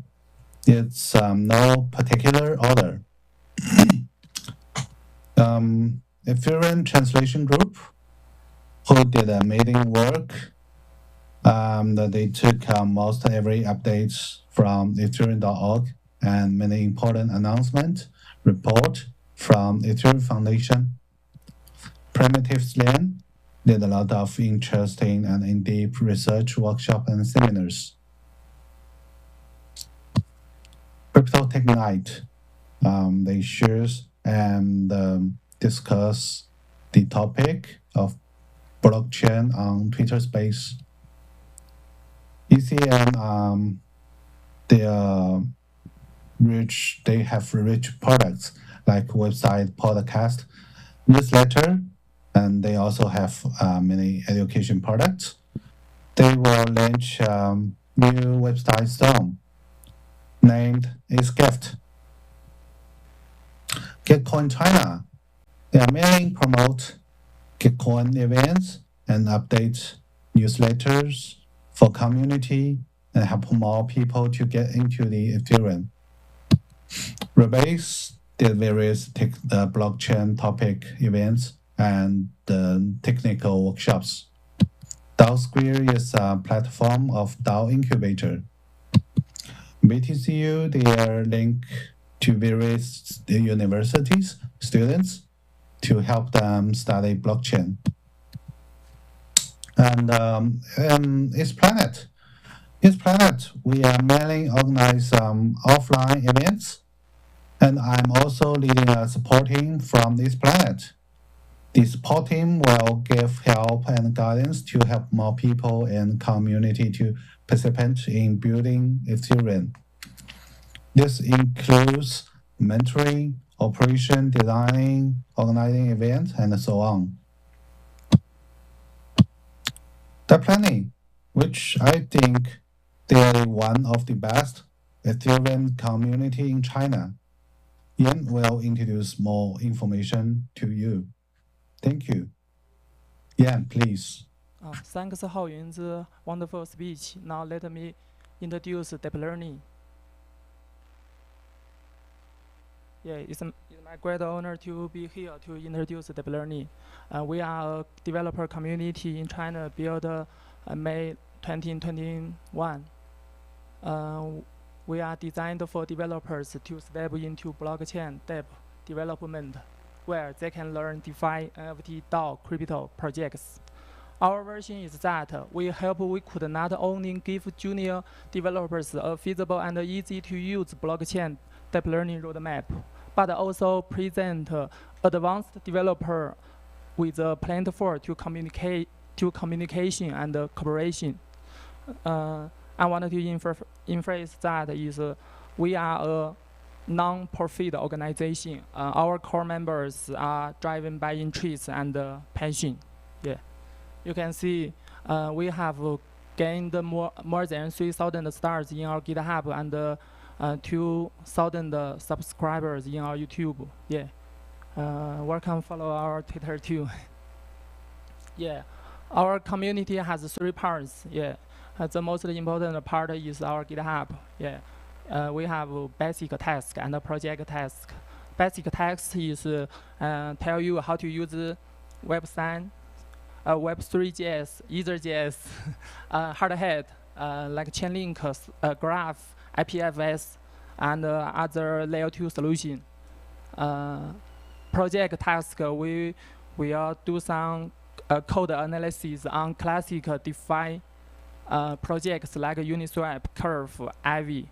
Yeah. The second part is our online sharing meeting. Yeah. We called it Deep Learning Open Source University.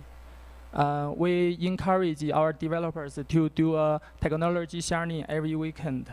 Yeah. The last one is our translation team. We have translated MIT Open Course Blockchain and Money, taught by Gensler, SEC chairman. Yeah. It's a very valuable material for newcomers to learn blockchain and blockchain systematically.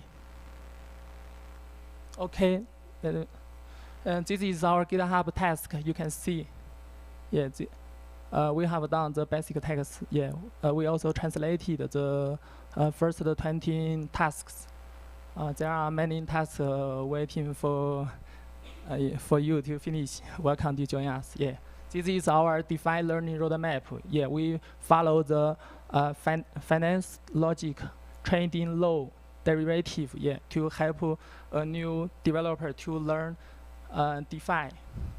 Yeah, trading we have done code analysis and white paper analysis on Uniswap V1, V2, V3. Curve V1, V2, load like Ivy, compound liquidity OLA, derivative like synthetic Y-earn, perpetual protocol, OPYN. Yeah. Another interesting feature of our community is that our DAO governments. Yeah.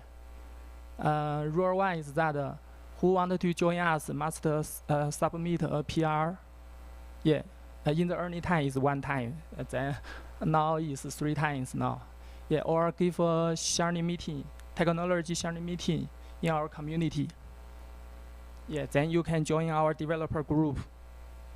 Yeah, with more and more developers join, we add a limit with a ceiling of 120 people.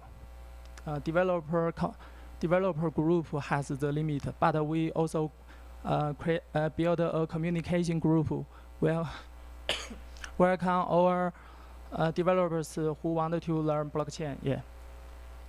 And the last one is that with more and more excellent developers in our community, many people want to send an advertisement in our community. So we added the rule: you must give a sharing meeting, then you can post the advertisement. Yeah. Our funds are stored on the Genesis Safe Wallet, controlled by 5 core contributors of our community. Yeah.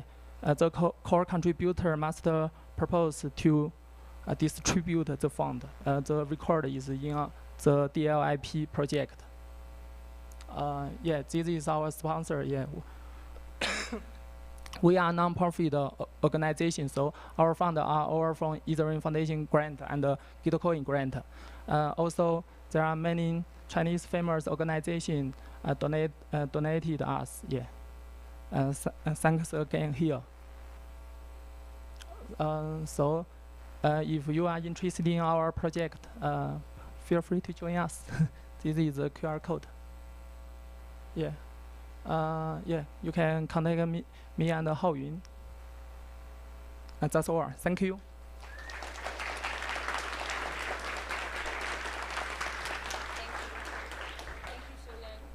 Are there any questions for Xiang Yang? Any questions for her?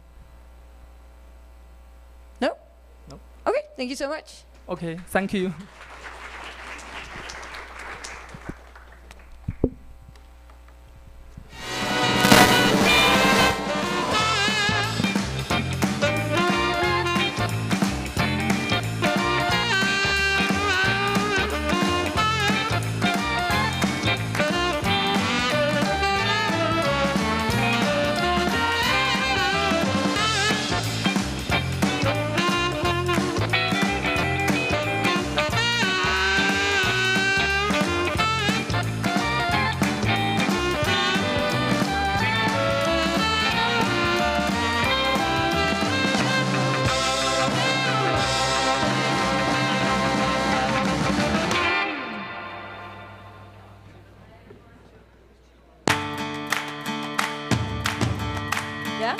So hi everyone, next talk is in Spanish, so if you're not able to understand Spanish, you should get a translator outside.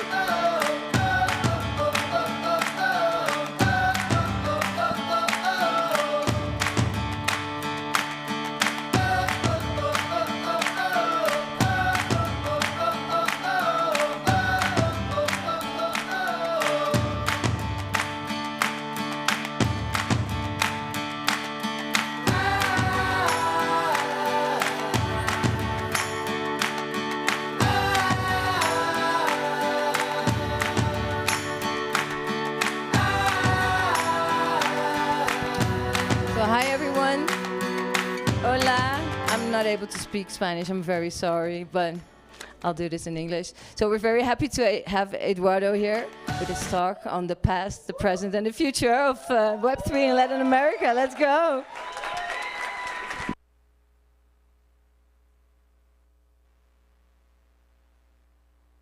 ¿Me escuchan? Yo no, pero bueno. Hola a todos, muchas gracias por venir y les quiero platicar que estuve hablando con el equipo de Devcon y me dijeron que hiciera esto en español.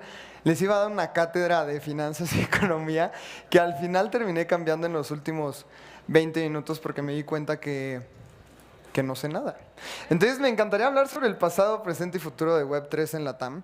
Y vámonos súper rápido que tenemos 7 minutos. Les quiero hablar sobre el pasado. Esto no está funcionando, entonces lo voy a cambiar acá. El pasado. La TAM ha tenido la necesidad de un sistema económico diferente desde hace muchísimo tiempo. Y aquí en esta gráfica podemos ver las transacciones P2P en distintos países, en distintas partes del mundo. Aquí la TAM siempre está en primer lugar peleando con el centro de Asia, porque queremos y siempre estamos buscando la necesidad de un sistema financiero diferente, porque la verdad es que el que tenemos no funciona bien. Entonces, quería poner esta imagen de que en la TAM siempre habíamos sido muy reactivos a lo que estaba pasando.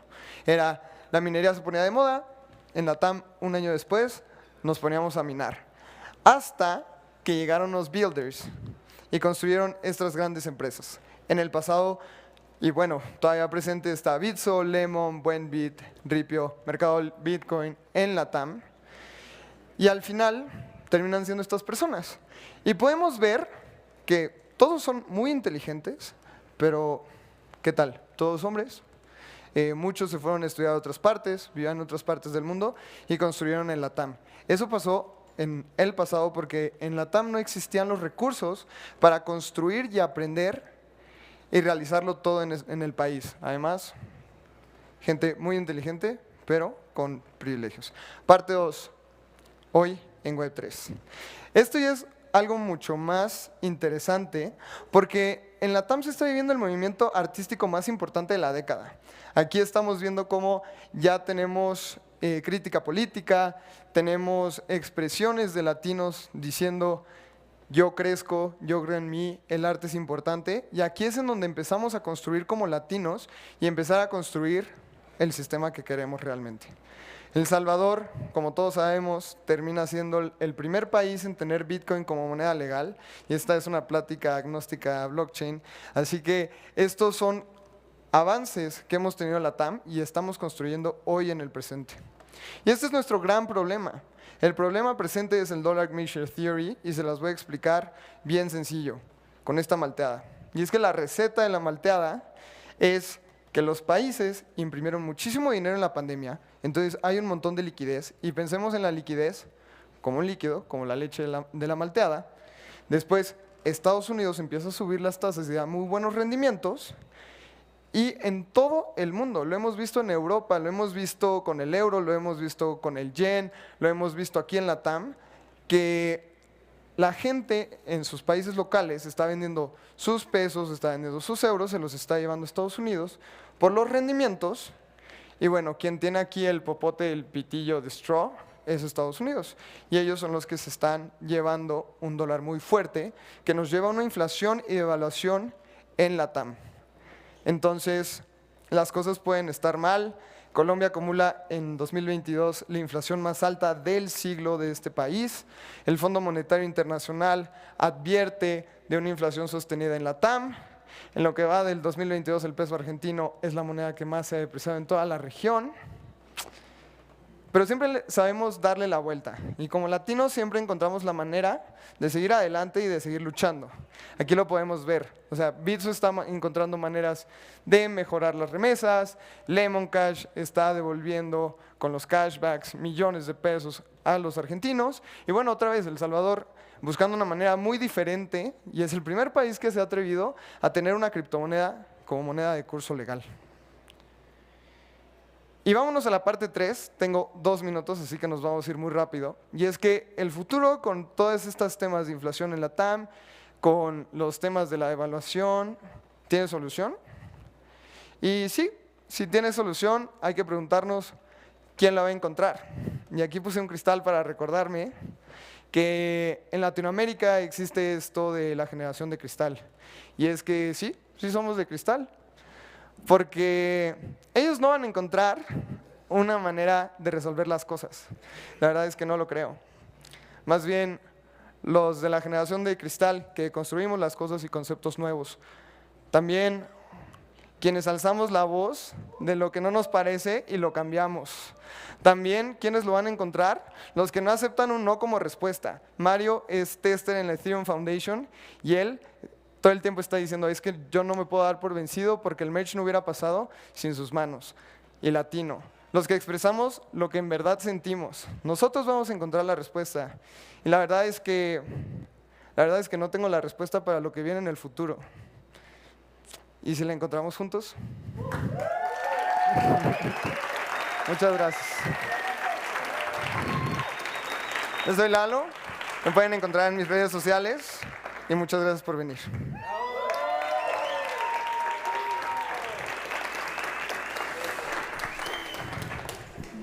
Thank you, Eduardo. Do we have time for questions? 1 minute. 1 minute? So does anyone have a question for Eduardo? There you go. Oh. Oh, there's one in the back.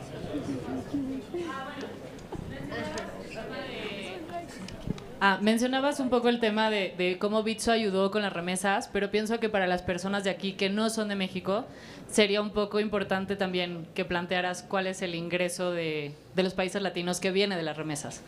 Es entre el 3 y el 5% del PIB, así que las remesas es súper importante para todos los países latinos. Ya después nos podemos meter con temas muy técnicos, pero al final Latinoamérica se está dolarizando y debemos de encontrar una manera de hacerlo, y yo creo que va a ser blockchain. Gracias. Gracias.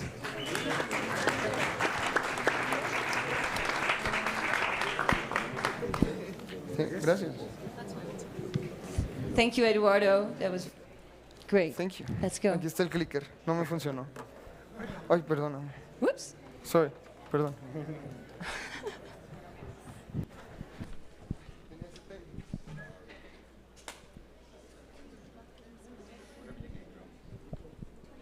Camila, right? Camila. Yeah. Camila, are you ready? Yeah. Yes. Took a little ramp. Will you be doing this in Spanish or in? No, in English. In English? Okay, great. I don't know if my mic is on. I don't think it's. Can you I guys don't hear me think on the mic? Okay. Oh, now it's on. So, everybody, this is Camila. Let's go. Okay, wait, don't start the timer yet, so my slides are up. How do I make it start? Okay, while it loads up, hey everybody, my name is Camila Ramos. This talk is super important and amazing to me because one, I'm Colombian. I was born in Bogotá. My family's Colombian. We can go through a whole journey of what this means to me to be back in my home country talking to you guys, but the one request I have is, can someone take cute pictures of me so I can send it to my mom and tell her that I spoke in Colombia? Thank you. Okay, cool. So today we're going to speed run this because there's so much to talk about and I only have 11 minutes. So we're going to talk about machismo, inflation, remittance, scaling Ethereum for widespread adoption in Latin America. What does it mean from a technical level? What does it mean on a cultural level? And how do we get there? So let's start with where we are today. I had to pull this out from back when I worked in product at Sony. We had this grid that helped us understand a product that we were building.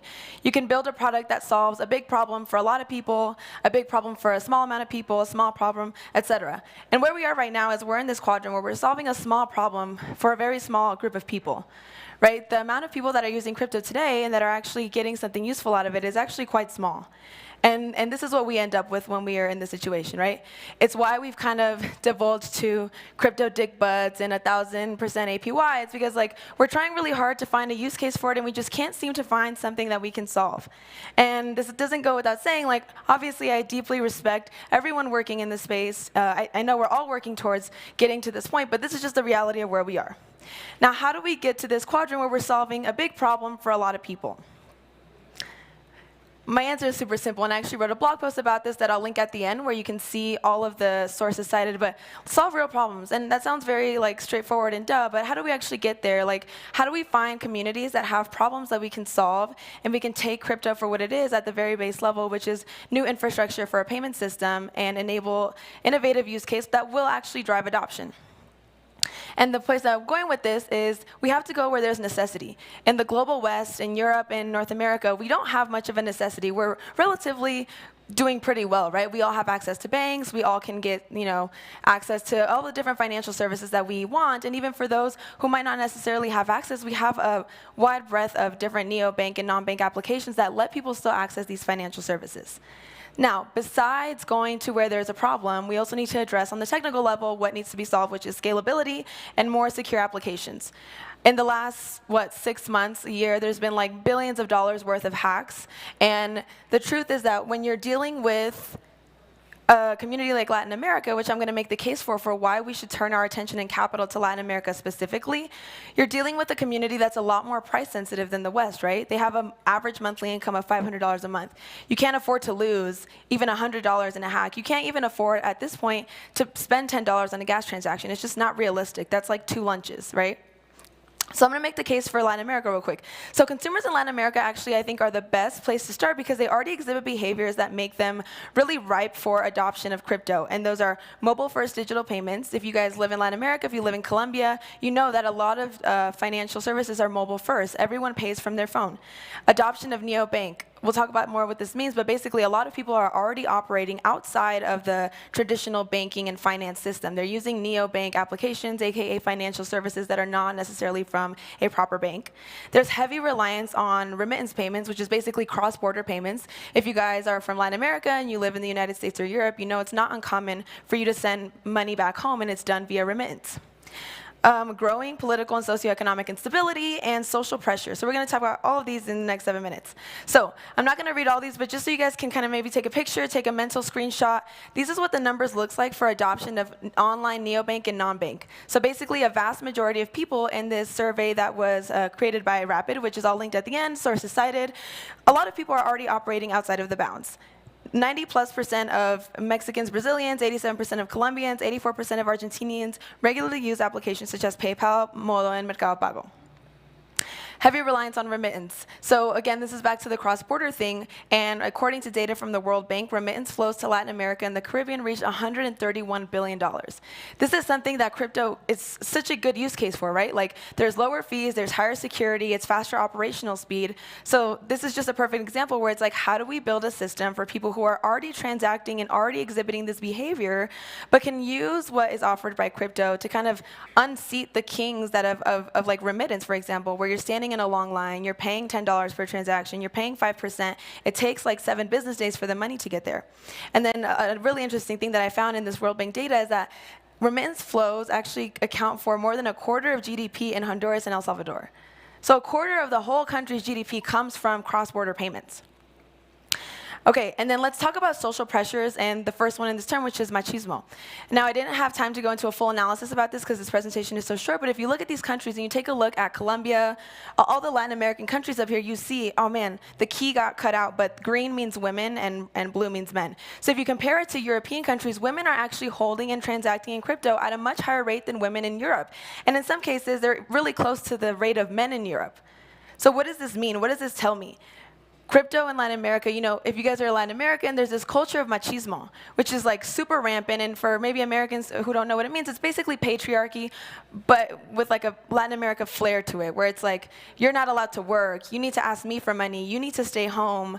You know, you need to like be subject to what I want. And that takes form in a lot of different ways, which we won't get into, but I encourage you guys to look up research. But what does this signal to me? It signals that crypto is offering a new way for women to transact and operate within financial freedom while still operating within the bounds of what's socially acceptable. So what does that mean? So what that means is you could say, oh, well, why don't they just go open a bank account? They're going to get mail to their house. Oh, why don't they just go like sign up for PayPal? They're going to get mail to their house. Like, these are all things that they could run a risk if they try to, you know, break out of whatever kind of like limits are set on them.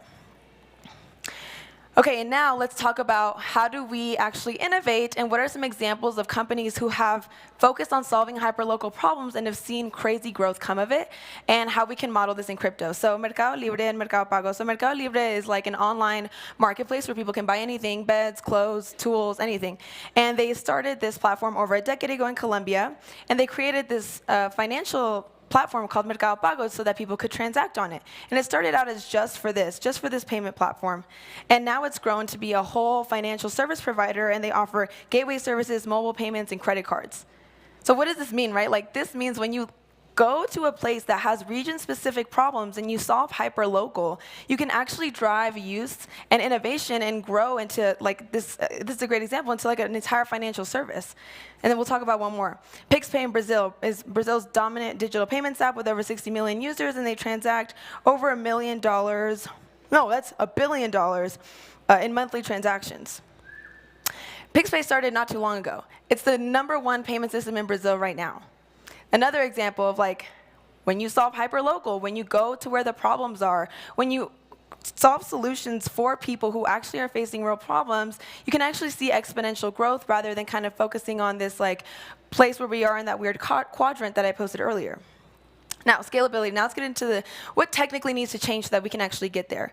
So this is an introduction to Fuel Labs. I'm the head of developer relations there, and why I'm really excited about Fuel, and one of the main reasons why I joined Fuel is for my specific mission and ethos of scaling Ethereum in Latin America. So what needs to change? Scalability, right? Right now, we just can't handle the throughput if we wanted to do something like Mercado Pago or PixPay. Ethereum cannot handle it at this point, so we need to scale that. How do we address that? So Fuel Labs is building Fuel. It's like a layer 2 but better on Ethereum. And we have parallel transaction execution because of our different execution model. So we have our own VM called the Fuel VM that allows us to do a lot of cool things like parallelized transactions, which just automatically gives you more throughput. Because instead of having to do one transaction at a time, you can do many transactions at a time. And right away, you're already getting higher throughput right off the bat without sacrificing decentralization. So a lot of chains like Solana and stuff, they can do really high throughput, but they're sacrificing decentralization. What does that mean exactly? You can't run a full node at home. You on consumer hardware can't go spin up a full node and validate the chain yourself. That is the core ethos of blockchain. If you can't run a full node and have control over your money, then we might as well just like all go back to using PayPal or the bank. We talked about this. Okay, more secure applications. So again, when we're talking about a price-sensitive population with an average income, we can't risk hacks. We can't risk this type of level of security if we actually want these people to use it. Now, another cool thing about Fuel is we have our own programming language called Sway, which is a Rust-based DSL, which means it's a programming language created specifically for blockchain development. Now, what does that mean? That you can create a compiler that is very tailored to very specific needs, and one of them is, who's heard of a reentrancy bug? Reentrancy hacks, right? It's like where, in a very simple case, it's kind of where there's like a line to release some funds, and then after you like flip a Boolean to say true, money has been released so that you don't do it again. Some programmers, in some instances, there's been a bug here where someone can go into your contract and basically drain it and get the money over and over and over before reaching that line in the execution of the code where it flips some flag to stop doing it. So now Fuel, Sway, our compiler, has built into the compiler to say, hey, on line 47, you have a reentrancy vulnerability, and it will not allow you to build and deploy the contract until you address it. Another thing, the Sway compiler forces developers to handle all possible cases using enum variants. Basically what that means is if you've ever written a program to say, let's just say, if the number is above 0, do something. If it's below 0, do something. The Sway compiler will tell you, hey, you've only written code to handle the true case, or you've only written code to handle this case. You forgot to write code for this case, and again, it won't let you build the contract. It won't let you deploy the contract until you address that. So the powerful thing about this is you can never have kind of an accidental oops, forgot to handle that edge case. Okay, we're almost done. Finally, namespace storage. So if you've ever written contracts in Solidity, you might have accidentally touched storage without knowing it, and that could have some unintended consequences. So developers in Sway have to define what the storage access is for each function, and this is what it looks like. You do these annotations that say, hey, this function can read storage and write storage, or maybe it can only read, or maybe it can only write. And what that does is that first of all, it's very clear to developers who are writing the program. It's very clear to developers who are using the library. But at the end of the day, it's very clear to users who actually don't have to know what's going on. It's abstracted out, obviously, but they'll never accidentally access storage and never accidentally cause unintended consequences in your program. And here's a link to the blog post that I wrote where you can see all of the sources cited, read everything in long form, and yeah, I'll leave that up for a second. Thank you. Okay, someone take a picture right here. Ready? No, what's a good pose? I'm not good at posing. Maybe like this, more relaxed. Thank you. Thank you, Camilla. Thank you. Well done. Thank you. Thank you so much.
for staying here.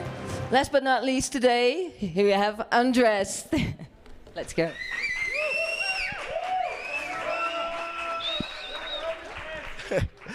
¿Qué más, parce? ¿Todo bien? Muy buenas tardes. Bueno, pues increíble la presentación de Camila, de Lalo. Yo pues lastimosamente no vengo tan preparado ni con tantas cifras. De hecho, no vengo tanto a hablar como de casos de uso muy específicos, sino más bien como hacer un espacio para que podamos soñar y de pronto plantearnos las preguntas y las respuestas de otra manera. Sandusky es como mi INS y es el nombre con el cual me conozco en esta comunidad. Es un río en Ohio, en el norte. Y viene de una palabra origen que es Sandusky, que significa agua fresca, y me ha parecido muy mágico que por el azar vengo a estar en el stage de Devcon que se llama River, y para mí es una cosa especial. Bien, primero hacer una mención a Ethereum Colombia, la comunidad que ha estado aquí presente acompañando todo esto. Muchas de ellas están aquí, muchas gracias de verdad por haberse manifestado en toda esta experiencia de Devcon. Es para nosotras esto y de verdad que felicitaciones por haber llegado hasta acá. Yo trabajo con Plato Edro, somos una organización que hace 18 años trabaja proyectos sociales con ciencia, arte, cultura, tecnología, y buscamos nuevas maneras de cooperar, nuevas maneras de utilizar las tecnologías, la creatividad y los saberes ancestrales para cambiar el mundo. Y pues también quería aprovechar para hacer un agradecimiento a la fundación. Yo sé que la fundación no quiere figurar tanto, perdón, pero de verdad les agradecemos mucho por haber traído tanta plata y hacer esta producción tan grande de Devcon. Está muy bonita y gracias de verdad por poner el ojo en la TAMP. Pero tampoco esto se trata pues como de gracias por descubrirnos, ¿no? Eso es un poco lo que vamos a hablar hoy, no es un poco mantener esa perspectiva de que viene alguien a descubrirnos y bueno, vamos para allá. Empezamos pensando desde el sur, ¿no? Es muy común que, y ahorita lo decía Cami con el Eurocentric Blockchain, es muy común que a veces queramos tratar de encajar en unas soluciones que han sido diseñadas pensando en soluciones de lo que han llamado el primer mundo. Y pues sí existen todas las posibilidades para la adopción cripto en Latinoamérica, pero esa adopción cripto no se va a dar a partir de copiar modelos o importar modelos, sino que más bien somos nosotros mismos quienes nos vamos a dar a la tarea de construir esos modelos. Yo quisiera partir y yo creo que es como la parte más concreta de toda mi charla. Esto es un espacio de realismo especulativo y yo creo que ese es el poder que tenemos en Latinoamérica. Nosotros tenemos la posibilidad de los diálogos no humanos, la posibilidad de la magia, la posibilidad de la intuición, la posibilidad de la selva, y es desde allí es de donde deberíamos entonces construir nuestros procesos y desde allí es donde debemos permitir fluir nuestra creatividad. Esta frase me la compartieron esta semana y me encanta y dice: una ciencia ficción escrita por pueblos que han superado su propio fin del mundo. Es que somos unos pueblos totalmente tenaces, una gente súper fuerte que hemos sido capaces de combatir con un montón de adversidades llevadas con relación al poder global, y es todo ese poder que tenemos y que nos ha mantenido acá lo que nos va a permitir construir las soluciones que necesitamos en el futuro. El verano pasado estuve en Buenos Aires y por allí está uno de los fundadores de esta comunidad que es muy famoso, y en parte de la charla dice Argentina has low state capacity and a high state people. Yo creo que eso aplica para toda Latinoamérica. No diría tanto que tengamos poca capacidad en el Estado, yo creo que son más bien maliciosos, pero algo que sí es claro es que tenemos un talento increíble, y lo he visto especialmente en el ecosistema cripto. Es que hay muchos top level developers que trabajan y viven en Latinoamérica y aportan ecosistemas de todo el mundo. Mención especial para la gente de Argentina, por favor, o sea, cantidad de developers. Y pues otro de los puntos que quería empezar como para hacer aquí esta introducción es parte de este proceso que tenemos de construir estas nuevas soluciones en Latinoamérica implica cooperar internacionalmente y buscar los puntos de fricción en los cuales el dinero no fluye hacia los lugares donde debería estar, porque hay mucha gente que tiene plata, hay mucha gente que está haciendo trabajo muy bueno, pero a veces hay un montón de cosas en medio que nos dificultan hacer todo. Entonces es muy importante que partamos desde acá para poder hacer todo esto real. Bien, hackear la propiedad privada. Uno de los problemas más grandes en Latinoamérica es el latifundio, la acaparación de tierras por parte de algunos sectores productivos que ponen en detrimento y en miseria al resto de la población. Con blockchain podemos descentralizar la propiedad de la tierra y ni siquiera necesitamos reformar el Estado. Podemos simplemente buscar comunidades que se organicen, que compren la tierra a través de un crowdfunding por medio de blockchain y que los territorios queden operados por entidades sin ánimo de lucro. De esa manera podríamos entonces establecer pequeñas islas de propiedad que son, digamos, operadas de manera colectiva por medio de DAOs, por medio de blockchain. Entonces, a veces no tenemos que tumbar todo, podemos meternos por en medio. También, digamos, este tema de comprar la propiedad privada de manera comunitaria nos permite también hackear el desarrollo inmobiliario. Y es que muchas veces el desarrollo inmobiliario, el desarrollo urbanístico, no piensa en las personas, sino que piensa en los contratos que tienen entre ellos. Nosotros, comprando pequeñas parcelas en medio de esos proyectos de desarrollo, vamos a poder hackear y vamos a poder de alguna manera contener el desarrollo industrial o el desarrollo de las ciudades para proteger algo que sí es muy importante y no solo para Latinoamérica, sino para el mundo, que es nuestra naturaleza, ¿cierto? Y pues lo que causaríamos es eso, proteger los bienes públicos, un nacimiento de agua, un árbol, un páramo, son cosas que sirven a toda la humanidad y toda la humanidad debería ser responsable de protegerlas. Y creo que con este modelo de triangulación entre la comunidad, blockchain y las entidades sin ánimo de lucro, creo que lo podemos lograr. Por eso quisiera hacer una mención a este proyecto que lo conocí aquí en Devcon, que nace en Medellín y eso me pone muy emocionado. Y es una gente que precisamente se ha atrevido a hacer este modelo de intentar hacer crowdfunding para comprar terrenos y entregarle esos terrenos a la gente y que sea la misma comunidad la que administra y decida qué pasa con el territorio. Bien, la otra que les quería hablar era el otro caso de uso de blockchain en el cual podemos como romper muchas cosas, es en el tema de cooperación internacional. Hay mucha gente que está intentando financiar blockchain, como les decía, o que está intentando financiar proyectos en la TAM y a veces es muy difícil acceder a ellos. Entonces, como que una de las cosas que podemos hacer es crear piscinas de financiamiento donde un financiador puede ir y dirigir el dinero automáticamente a unos procesos o a unos proyectos que ya están establecidos, que ya tienen una reputación y así facilita, digamos, el ritmo en el cual la liquidez ingresa al ecosistema, ¿cierto? La otra es que en Latinoamérica es muy común que con un cambio de gobierno, una decisión política, entonces un montón de trabajos sociales o comunitarios se empiecen a echar para atrás. Es una de las causas por las cuales se califica el riesgo de inversión, es porque los inversionistas no quieren arriesgar a que su capital quede en manos de un gobierno autoritario. Si nosotros la cooperación internacional la trabajamos a través de blockchain, entonces vamos a tener la garantía todo el tiempo de que el dinero que se está destinando para proyectos sociales nunca vaya a quedar en manos de la corrupción. Y finalmente, hackeando los presupuestos. El tema de las agendas y la distribución del presupuesto público en Latinoamérica generalmente hace que sigamos los discursos de las agentes que están financiando y no debería ser así. El financiador debería seguir a las comunidades. Entonces, si nosotros creamos nuestras propias piscinas con el dinero del financiamiento que todos conseguimos, podemos administrar y priorizar ese financiamiento de manera colectiva y de acuerdo a nuestras propias necesidades. Y pues esta sí es la parte más buena de todas, ¿no? Que es enfrentar la corrupción. Por eso al principio les decía que tal vez yo no creo que nuestros gobernantes sean tontos, sino que directamente son malos. Y malos no de no saberlo hacer, sino de malicia.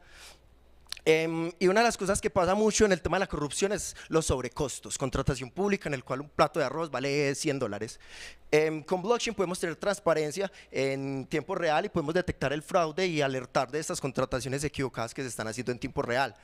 Claro, mucha gente no va a querer que eso pase, mucha gente no va a querer que haya un blockchain dándole transparencia a los procesos de contratación política y eso es un reto que vamos a tener de aquí para adelante y es que no solo nos vamos a tener que enfrentar a la adopción por parte de la gente o buscar financiamiento por parte del sector privado, sino tener a veces que lidiar con la voluntad política. Pasa también que a veces en casos de corrupción nos damos cuenta que agentes corruptos ya habían contratado, ya se habían descubierto y permanecieron en el sistema y con blockchain, digamos, gracias a las pruebas criptográficas podríamos identificar quiénes son esos agentes maliciosos y aislarlos en el momento en el que pase y no dejar que sigan habiendo estos parásitos dentro del sistema. Y lo que les había hablado como a lo largo de toda la charla es el tema de quitar la costura entre los procesos. A veces es muy difícil moverse de un país a otro, a veces es muy difícil tener que cambiar de legislación, a veces cuando querés hacer un proyecto tenés que llenar un montón de informes, de formularios. Esta semana yo iba a entrar a este edificio con un cartel de neón que decía IT Colombia y me dijeron tienes que llenar un formulario mercantil porque esto es una zona franca y yo decía flaco, o sea, tenemos códigos QR para entrar a los lugares y vos me estás diciendo que llene un formulario mercantil, es como súper anacrónico. Y siento que en Latinoamérica de alguna manera nos hemos vuelto como adictos a la burocracia, o al Estado le gusta que estemos adictos a la burocracia, y pues ahorita tenemos la posibilidad con blockchain de empezar a quitar todas esas costuras y pues a crear nuevos puentes. Entonces, es al sur donde nacen las preguntas y es al sur donde se invocan las respuestas. En junio estaba hablando con un amigo que me contaba la historia de los migrantes subsaharianos. Entonces me decía como ellos se cruzan el desierto caminando, luego acampan al lado de Ceuta, luego saltan la valla, cruzan el mar, llegan a España a vender sus cosas y cuando llegan hablan 5 idiomas. Y el man me decía, cualquiera que señale un migrante no le llega ni a los talones, porque son gente tremenda. Y ahorita lo podemos ver en la selva del Darién, que es el único lugar donde no existe la carretera panamericana, es uno de los lugares más salvajes y más remotos de Latinoamérica. El progreso le ha costado llegar hasta allí y han sido los migrantes quienes por estos días están abriendo una autopista en el Darién, y después la gente de Venezuela que son re cracks. Entonces, muchas gracias. Wow, Andres, well done.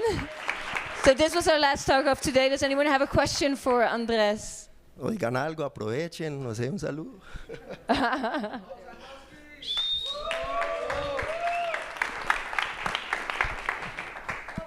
Ey, pero no te bajes. No me quería volar, perdón. Marica, me dejaste sin yo no sabía que me ibas a sacar de esa forma. Ay, qué lindo, güey. Ey, pero chimba el concepto de hackear el Estado, hackear la propiedad, hackear la burocracia. Yo no sé si esto llegue a oído de mis jefes, pero yo llevaba 13 años trabajando con el Estado. No. Da rabia, es que da rabia, loco. No sí. sé. Sí, no, es que da rabia, loco, porque es ver tanto talento, parce, a veces atascado en manos de gente que no quiere que las cosas pasen y me emociono también cuando vos lo decís, porque se ve mucho todo el tiempo en todos los países, parce. En Argentina, tanta gente haciendo cosas tan buenas y tanta gente poniendo palos en la rueda, y este es el momento, parce, para que lo hagamos nosotros. Esta semana vi una frase que decía que en 1492 los pueblos originarios descubrieron a Colón perdido en el mar, y pues siento que para el bien de blockchain ha llegado a Latinoamérica, que le enseñemos un poquito de magia. Muchas gracias. Do we have time for one last question? Sí, más. One más. question. Venga, démosle otra vez. ¿Sí?